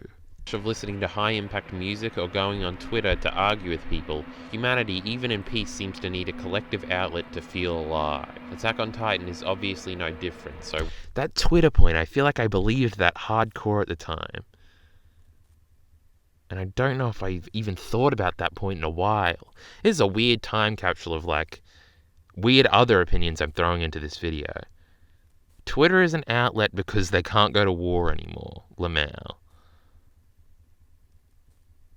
Huh. People need conflict, even if it's just on social media or something basic and in a different form than it was 2,000 years ago. I guess it sort of works as a point. A good point, though, yeah. The Twitter thing sounds like you were mad at someone because they argue with me. No one argues with me on Twitter, especially not back at this time. I think I would have had like 30 Twitter followers. It probably was just me looking at other Twitter arguments and getting mad at it. seems to need a collective outlet to feel alive. Attack on Titan is obviously no different, so once again, the Sergeant and you are one and the same. Artistic outlets, it's good. The catharsis you felt when Sergeant Gross was torn apart, much more brutally and fulfilling in the manga, I'd like to mention, Yeah, fuck that anime. is part of this collective Pussies. outlet. We desperately need to hate things, and when the Sergeant makes it so easy for us, we buckle immediately. We need to hate things. Look at these little fucking points we're throwing in here. Just as he has towards his unrequited hatred of Eldians. Then he goes on a rant about how it's natural to want these sorts of thrills and that everyone is acting unnatural in society when they act like they don't thrive off these primal thrills. Once again, this directly applies to the audience. You seek these primal thrills through Attack on Titan just as he does. He just lives it while you hide behind the fourth wall. So why? That was a good little phrasing. Hide behind the fourth wall, that's fun. Tribalism 101, Bacon says. And it sounded like he was mad at Twitter because there was idiots arguing with him. I agree with Kyle because he incorrectly used a meme format. Shame. Meme format? I don't know what we're talking about here. Why is it that we seemingly are exactly the same All memes are bad. as the good Sergeant, yet we hate him and judge him for his wrongdoings? And yet That's the most important axiom in life. seemingly are exactly the same as the good Sergeant, yet we hate him and judge him for his wrongdoings, and yet place none of the blame on ourselves. After all, an audience funds The music again is too loud. There's different times where it gets louder and lower in the mix. So I should have like edited certain points to be lower than other certain points. I was probably just lazy and didn't want to do that. the work's creation. If we didn't watch, Isayama would have no reason to put his characters through such trauma. If we didn't watch, Faye would never have existed and Grisha wouldn't have to have struggled a single day through a life of misery. We were just intrigued and wanted to watch, just like the Sergeant. By making a moral judgment against the Sergeant, we are being hypocrites. He then notes that having Faye fed to his son's daughters built character, which is a statement that has double meaning both in the literal and To his son's daughters, his son's dogs. textual way. By building his character up as evil, so the catharsis could be all This is like one of my favorite like double meanings in this entire speech, where he says it was character building, as in like, hey, in the narrative, it builds character in his sons to make them more ruthless and therefore they'll succeed more in the world, but also that it builds character to make us hate him more, so it's more characterization for Gross as well. Very, very clever. All the more rewarding when he does get chomped. But there's an obvious disconnect. Chomped. That makes us different from Sergeant Gross, right? We're on the other side of that fourth wall. We couldn't possibly be as bad as him. We are merely watching a fictitious character do nefarious things. Sure, we may get some of that previous mentioned catharsis from certain aspects of the story, but surely this metaphysical fourth wall protects us from any morality judgments for our complicity in the torture of Grisha or the death of Faye or the revenge killing of the good sergeant, right? What is the audience's moral responsibility in the deconstruction and despair of characters? How are we so different? I mean, the answer is yeah, it does. Like, you don't have any moral culpability because they're not real. But it's fun to think about. It's more about thinking about that and coming to that conclusion independently. I remember, I think there is still a comment, I don't think it was on the old channel, where it's like, yeah, it is different, bro. Like, it's just a story or something. And I'm like, yeah, that's the point. But it's layer one. You're on layer one. You're just like, well, it's different. Where if you actually think about it, it's more interesting to come around to the conclusion with actual better reasoning. Had another point to make. Fuck.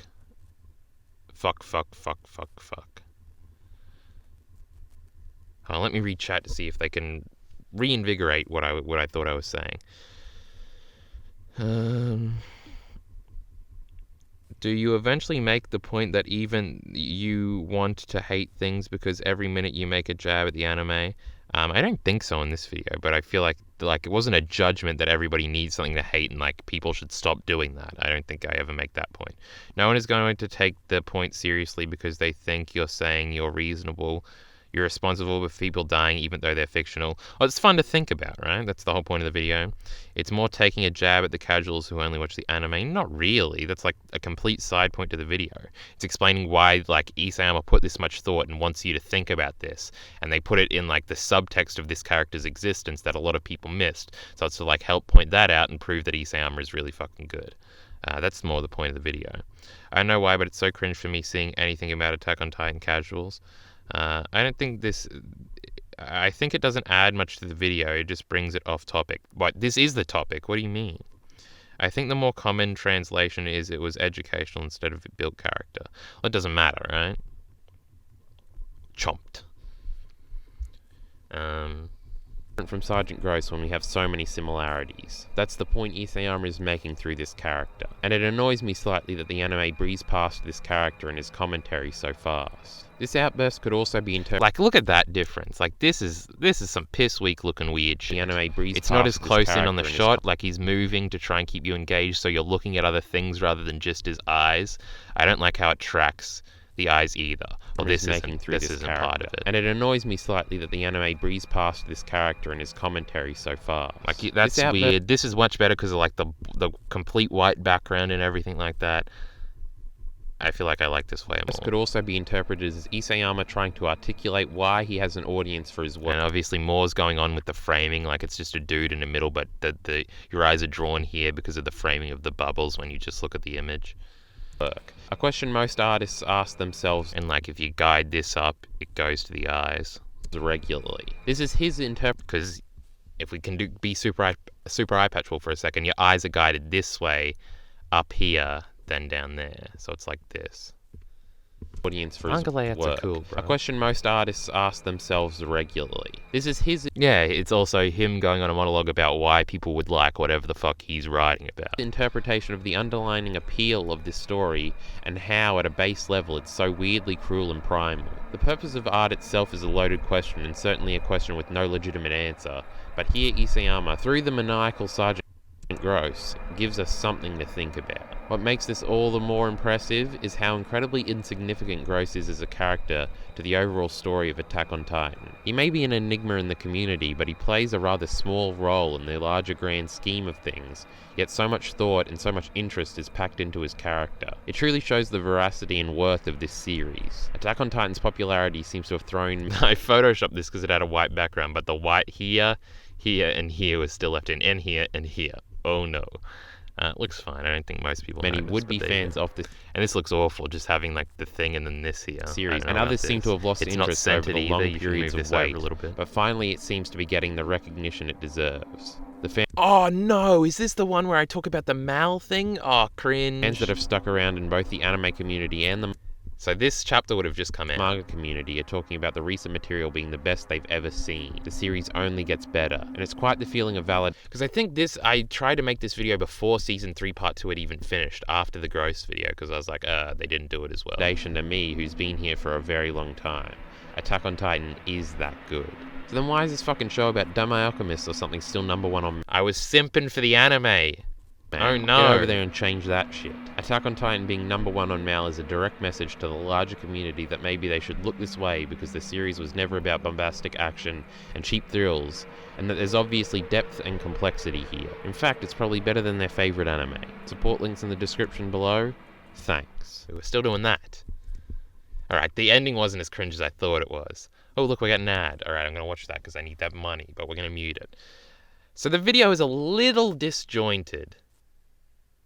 But I think it was pretty cool. I like going back and remembering all the different points I made, and then it's even more confusing to me when people still don't get it and don't understand that shit. It's like, oh yeah, I already made that video. That's cool.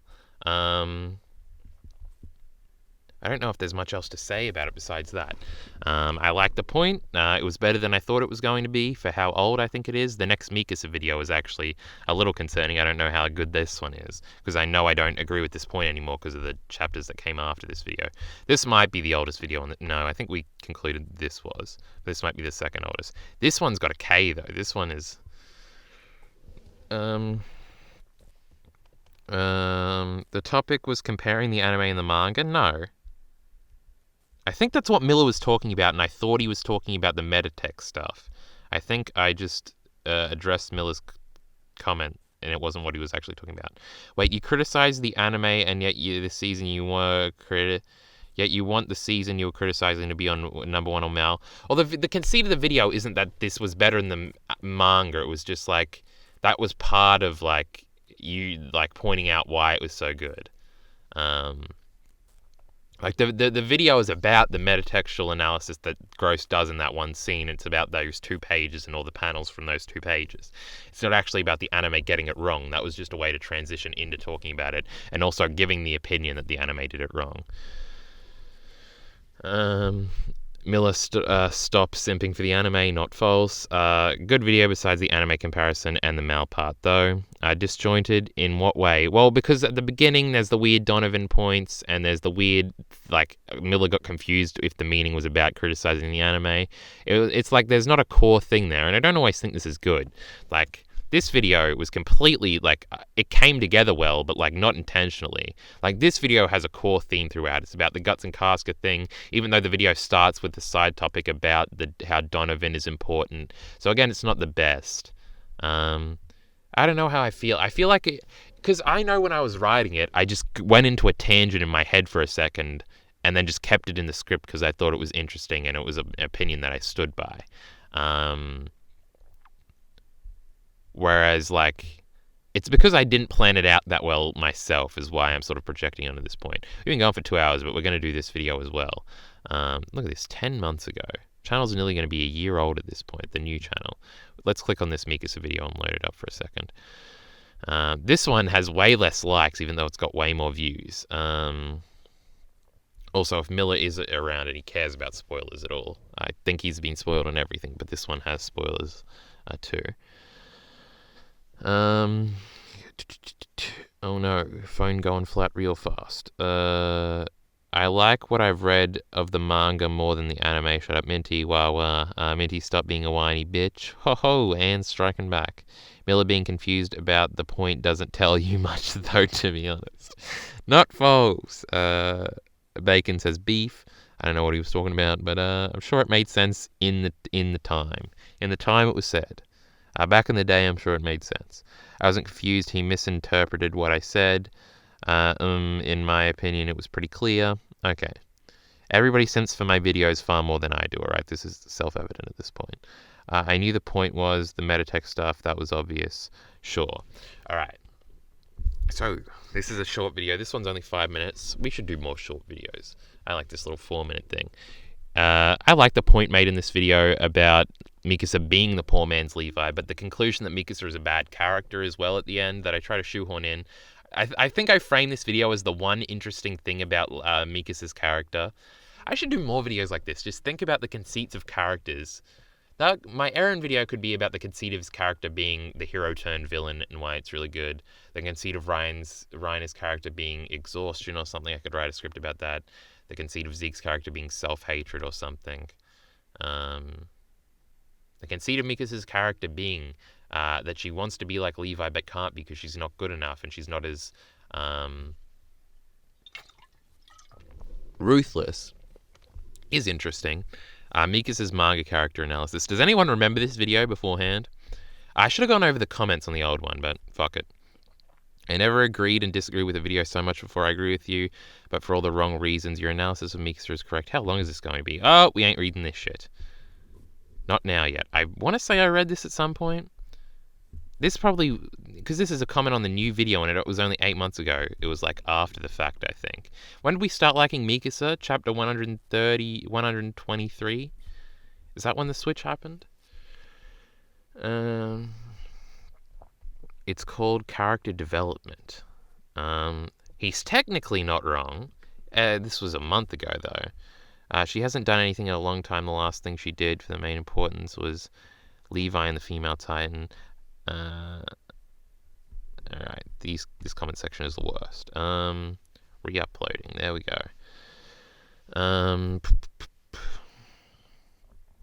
But I'm not simping, not yet at least. Jesus Christ, what is Ian implying here? You're your own strongest critic, or something like that. I'm the most picky with my own work, that's for sure. Never seen this video, unfortunately. It'll be cool to see it now. Will it? Will it be now? I think this might be the oldest. No, Rock and Rope Part 3. I've said that about 3 times now and corrected myself. Alright, so we just get into it. I sort of want to... Can you drag this over here? I sort of want to look at those comments on the Gross video. Fuck, I should have just gone into history. I'm a fucking idiot. Shut up, idiot. Go history. I want to look at these comments before we watch this video. I like this thumbnail. It's only got a K views, but I feel like this is a good thumbnail. Minty, you're the thumbnail expert. What do we think about both these thumbnails? I think they're both pretty good. This Gross video should have like 2K views at least. What the fuck are we doing out here? Finally, I always wondered why people never took this scene seriously. The man is literally speaking to you, starting to tell you, oh, that's cool. This video is so well done. One of my favorites on your channel. Look at that. It's crazy to see how well portrayed the viewers and readers' face. It's simplicity, top 3 panels. Yeah, it's a pretty cool panel. This is Whoosh, right? No, I think Whoosh is just Whoosh. Great that you still had this video. Obviously, Gross says based. One of your greatest videos. Well, people do like this video. I never noticed he was looking at me. No, this is Whoosh. What's the music in the background? Whoosh was the one that asked about the music in the background. How embarrassing. The difference is most enjoy it fiction, not reality, unlike Sergeant Douche. See, this is like the layer 1. Gross point stand the end with the ending of Attack on Titan. It hit me when I reread the chapters and negotiate peace. How pissed off we had been if it would have been a peaceful thing. That's true. If everybody got a happy ending and no one else had to die, people would be disappointed. And that's another thing about copability and in the relationship. Copability with the with characters and shit and their fates and it being tragic and shit. I'm a stronger critic of Kyle than Kyle, so it's fine. Minty's a simp at heart. The world is saved. They're fine. I mean, they're simple, but they do deliver the point. I don't know what the fuck you're talking about. So let's go through this. Let's see. What the fuck is this video about? Does this one have background music? This is another YouTube library one. This beat here. It's cool. I think it's just one song because it's only a 5-minute video. I think the other one. Now, as inflammatory as the title, it was only one song, but it was 9 minutes. I would suggest this video to. Shh. Hold on. Theater mode. What the fuck are we doing? Minty was saying they're fine about the thumbnails. Okay. I'm not a simp. I'm the opposite of a simp idiot. No, he's a simp. Miller puts the simp in simple. Someone's mad. Too late, Minty. You'll be framed as such from now on. You do that, chat. Should have been asking Bacon how the fucking thumbnails were. Now, as inflammatory as the title would suggest this video to be, I assure you the titular statement is not a negative one. I have been hard on Mikasa as a character in the past, but what we are here to discuss today is the only thing that makes her interesting. How do we feel about this outline for trying to avoid copyright? I don't know if this did anything, but this looks cool. It doesn't look good in the Rock and Revy videos, where I zoom it in far longer. I don't know, the pattern's sort of cool. Mikasa as a character in the past, but what we're here to discuss today is the only thing that makes her interesting. She desperately wants to be what she perceives Levi to be, but can't because I think this was the only panel I could find of them together. There's probably more, but at the time I remember being like, fuck it, this panel will do. Also, a lot of anime footage in this video. Cares about too many people and is extremely perceives Levi to be, but can't because she cares about too many people and is extremely empathetic, contrary to what she might project. Now, this also sounds ridiculous. Mikasa only cares about Eren, right? No, definitely not. I feel like this was a big point at the time that I was trying to prove about how Mikasa actually cares about other people other than Eren. It sounds because I feel like people just said that mindlessly. Ridiculous. Mikasa only cares about Eren, right? No, definitely not. We have strong evidence that she at least cares about Armin. She cries for Armin when she believes him to be dead, and again, the music's too loud, but listen to that beat come in. Nearly kills Levi when he threatens to choose Erwin over Armin. Now that's two people she cares about. So when she makes statements like this, it's safe. I didn't know I put fucking actual audio in this video. But it is a good point where she's like lying to herself to try and make herself believe that she can only care about so many people. But then she doesn't kill Ymir to get Eren back. She doesn't kill Bertolt and Reiner subconsciously on the top of the wall. I'm going to get into all these examples. I don't know why I'm saying them now. It's like this. It's a cool little thing. It's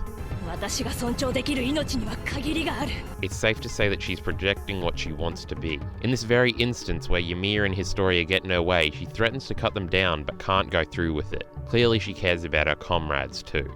When Reiner and Bertolt reveal themselves to be Titan Shift, here we go, as Mikasa overhears their confession and gets the drop on them, and comes close but ultimately fails to kill them. I think this was also to hide the Kiss anime thing, the watermark. That's probably why I did this. Revealed in an internal monologue soon after that she tried to kill them, but subconsciously she couldn't bring herself to do it. She is frustrated by this because Levi would never have made that same mistake, and it's clear Mikasa wants to be more like Levi. Hey, I even put the little filter on this image. That looks cool too. She seems to think only caring about and protecting Eren is her way of being like him. Freeze frame. He gets the job done, and he doesn't hesitate. This is shown when he is put in the exact same position she was. When Levi gets the opportunity to kill Reiner, he does not hesitate. He doesn't kill Reiner, obviously, but he comes far closer than Mikasa did. But Reiner didn't survive because of Levi's subconscious attachment. He survived through something Levi couldn't have possibly anticipated. Levi went straight for the kill. Back when they both take on... I'm so glad I didn't mention plot armor then once. Annie, it's clear that Levi is in control, and Mikasa, who up until this point has been infallible in combat, is the liability. She nearly fucks up the entire mission twice. First when she mindlessly charges at Annie, and then later when she defies Levi's orders and tries to kill Annie unnecessarily. In the second instance, she even gets Levi injured, which undeniably costs Scout lives throughout all the events of Season 2 that Levi couldn't take part in. Levi being like out of the entirety of Season 2 is a good point too, where it's like the arc was nullified because Levi couldn't do anything because his leg was injured because Mikasa fucked up. Good little point there. Additionally, she's shown affection for her other comrades as well. She jumps in to protect Ymir and the soon-to-be outed Historia when the scouts arrive at Utgard Castle. She has idiosyncratic moments of bonding with John that may be leading... How did I get these movements so right? But the Doki Doki Literature Club and the Undertale movements from the Top 10 Moments one that we did recently are all choppy and shitty. Places throughout the series. She has idiosyncratic moments of bonding with John that may be leaving places throughout the series, and she that John ship that I nearly burnt bridges to keep up. Lamau definitely cared about Sasha. Mikasa and Sasha's little thing, that was a cute little idiosyncratic detail that gets paid off when she dies. Be leading places throughout the series, and she definitely cared about Sasha. Mikasa and Sasha are shown hanging out together and even in the same group in the long-range scouting formation on the Annie mission. They were clearly close. When she hears about Sasha's death, she runs out to her with Armin, and they both weep over her dying body profusely. I don't think so, Mikasa. She's clearly a heavily empathetic person, but she doesn't want to be. I like how you show the line in two different contexts, before the argument, then after the argument, then recontextualize it so you know that the line is bullshit. That was a good little thing there. Can't just go like Levi. She's not infallible, she's quite emotional, and that's what makes her interesting. There's also more to her wanting to believe herself when she says this line. It's a much simpler solution to all of the world's problems. She doesn't have to think about anything, she can just protect Oh, this is a fucking great point, and how I tie it into thematically how Attack on Titan has also got more complex. interesting. There's also more to her wanting to believe herself when she says this line. It's a much simpler solution to all of the world's problems. She doesn't have to think about anything, she can just protect Eren like she promised Carla and everything will be fine.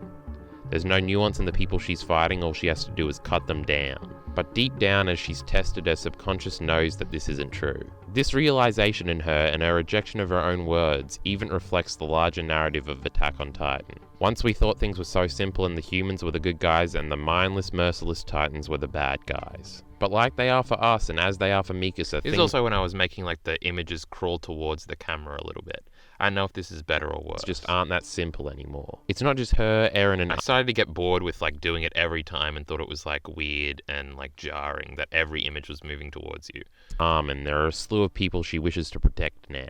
And sadly, in the case of Sasha, there are people that she can't protect. The point is that she desperately wants to be what she projects. She desperately wants to have no remorse and get the job done. She desperately wants to be what she projects. That's a nice line. Is that she desperately wants to be what she projects. She desperately wants to have no remorse and get the job done no matter what, like Levi, but she can't. Her good nature turns her away from it. Her conscience keeps her back from murdering Bertolt and Reiner when they reveal themselves. Her consciousness keeps her from ripping apart Historia and Ymir to get Eren back. Or was it Eren with his memory shit, bro? He made her not kill when they her. reveal themselves. Her consciousness keeps her from ripping apart Historia and Ymir to get Eren back when they stand in her way. She even sympathizes with Bertolt when he begs for her forgiveness. This is a person That's a great little moment where like after Bertolt's big monologue, Mikasa like changes her demeanor completely and is just like, give him back. I understand, but give him back. It's a good little moment. She even sympathizes Look, there's even like silver stuff on the side now. Bertolt when he begs for her forgiveness. This is a person that started the supposed apocalypse, and even he is worthy of sympathy in Mikasa's mind. Mikasa is a girl entrenched deep in internal conflict. It just usually manifests in boring ways. And while Mikasa will never be a character that I'm too personally attached to, even I should give credit where it's due. Mikasa doesn't necessarily have zero character, she's just far less interesting to me than post-time skip Eren or Kenny or Lee. This is a very hard shift into like, I just said why Mikasa's cool, and now I'm talking about like immediately without any transition why she's bad. Levi or Reiner or Peck or Annie. Wait, this is my favorites list give back credit where it's when this due. video came out. Let me Mikasa listen. doesn't necessarily have zero character, she's just far less interesting to me than post-time skip Eren or Kenny or Levi or Reiner or Peck or Annie or Pixis, and is certainly less interesting than the best girl Gabby. But there— Oh, had that chapter come out already? What the fuck? No, I think I might have recorded this then that video came out, but the editing was still going on, so I put that in like retroactively to act like I was meaning that the whole time. There's no way that came out. Jesus. In my mind, this was like an April video of 2019. There is some thought put into her.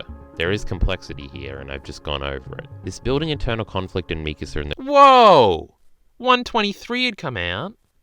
No, this is in 119, right? No, this is like 118 before they go out to fight with Eren after they get out of the cell. Alright, that's not 123. direction she seems to be going in, leaving absolute devotion of Eren behind and embracing No, then it would have come out after the new channel was already out. some individuality is certainly interesting. I can't wait to see what Even I was saying she could change in the future, and she did. Isayama has in store for us next. He hasn't let us down yet, so I have absolute faith in his writing and creativity. So if this new direction is to be believed, then maybe he can get me more interested in Mikasa and get me attached to her after all. Support And he did. How cute. links in the description below. Thanks. Aww. It's funny when we had criticisms of Mikasa that were addressed and how cool that is in retrospect. Yeah, Piek, I definitely said it wrong in the recording. I just couldn't be bothered to go back to it.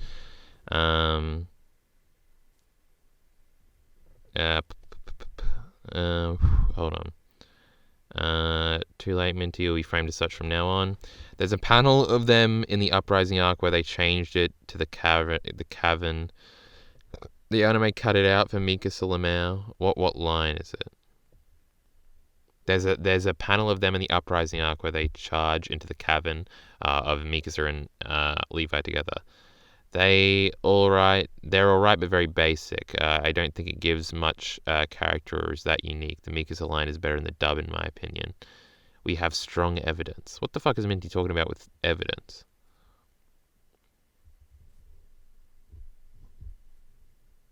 Whoa, we're evolving. I don't have any more heartstrings to pull. Chill. Chills, that's what Mikasa says in the dub, is it? Or something along those lines. I still maintain that the Attack on Titan dub is miserable and terrible and maybe the worst I've ever seen. But I don't know. I don't remember anything much past season 1. There are also a lot of small moments where she bonds with Sasha along the series. This is true. I miss Kenny. Mighty Germ says ... Pierre. That's 118 dipshit. Yeah, I came to that conclusion. About that small Bertolt moment, she showed sympathy in the manga because in the anime she clearly showed just pure irritation. I don't think so. I thought you never get attached, bro. What was I getting attached to? Oh, you're being emotional. Carly's being emotional. How cute. About what? Hold on, what was I talking about a second ago? Oh, was it when I was at the end and I said, haha, she made Now We Like Her or whatever? Mine was a question. I think that might be it. I don't think we can't do another video now. What's the next video? What's going to be at the beginning of part 2 of this video? I already read the comments. This Evangelion video, then we got to do Tai Chi. Then we got to tackle this shit. Rockin' Revy part 3 and part 4. I'm sure that'll be fine. I'm sure that'll be fun, rather. That'll probably be the 4 videos for the next one. Because this one had 4 videos plus the intro thing. We're not going to watch the tier list videos or the behind the scenes because they're not scripted. Then we get into new channel bullshit. We're not going to do Jägermaster Plan because we already did that in the revisited video. So that's the one video we're probably not going to cover. We'll even cover this Vinland Saga chapter review and talk about why it was so popular for whatever reason. We'll do this one. We don't do this one, this one, this one, this one, this one because they're not scripted. This one we'll do. How I Analyze Media. We won't do. This is probably my worst video, this boring Eclipse one. We can go over all the shitty comments on this not the dumb Mikasa video, but the dumb comments on this great Mikasa video that was 100% true. Responding to comments because I got so mad, that was fun too. Then we get into depressing nostalgia in Australian anime when I killed the channel for a month working on these 2 videos that no one gave a flying fuck about. This is still, I think, the least viewed video on the channel. Still good videos. Then we did a wrestling video. Oh, no, no, no. And then we did the Parallels one. All right, we'll get into all this stuff next time. But if you're still with us, audience, I'm sure chat is saying something nice to see you off. But support links in the description below. Make sure you're back for part 2. And thanks.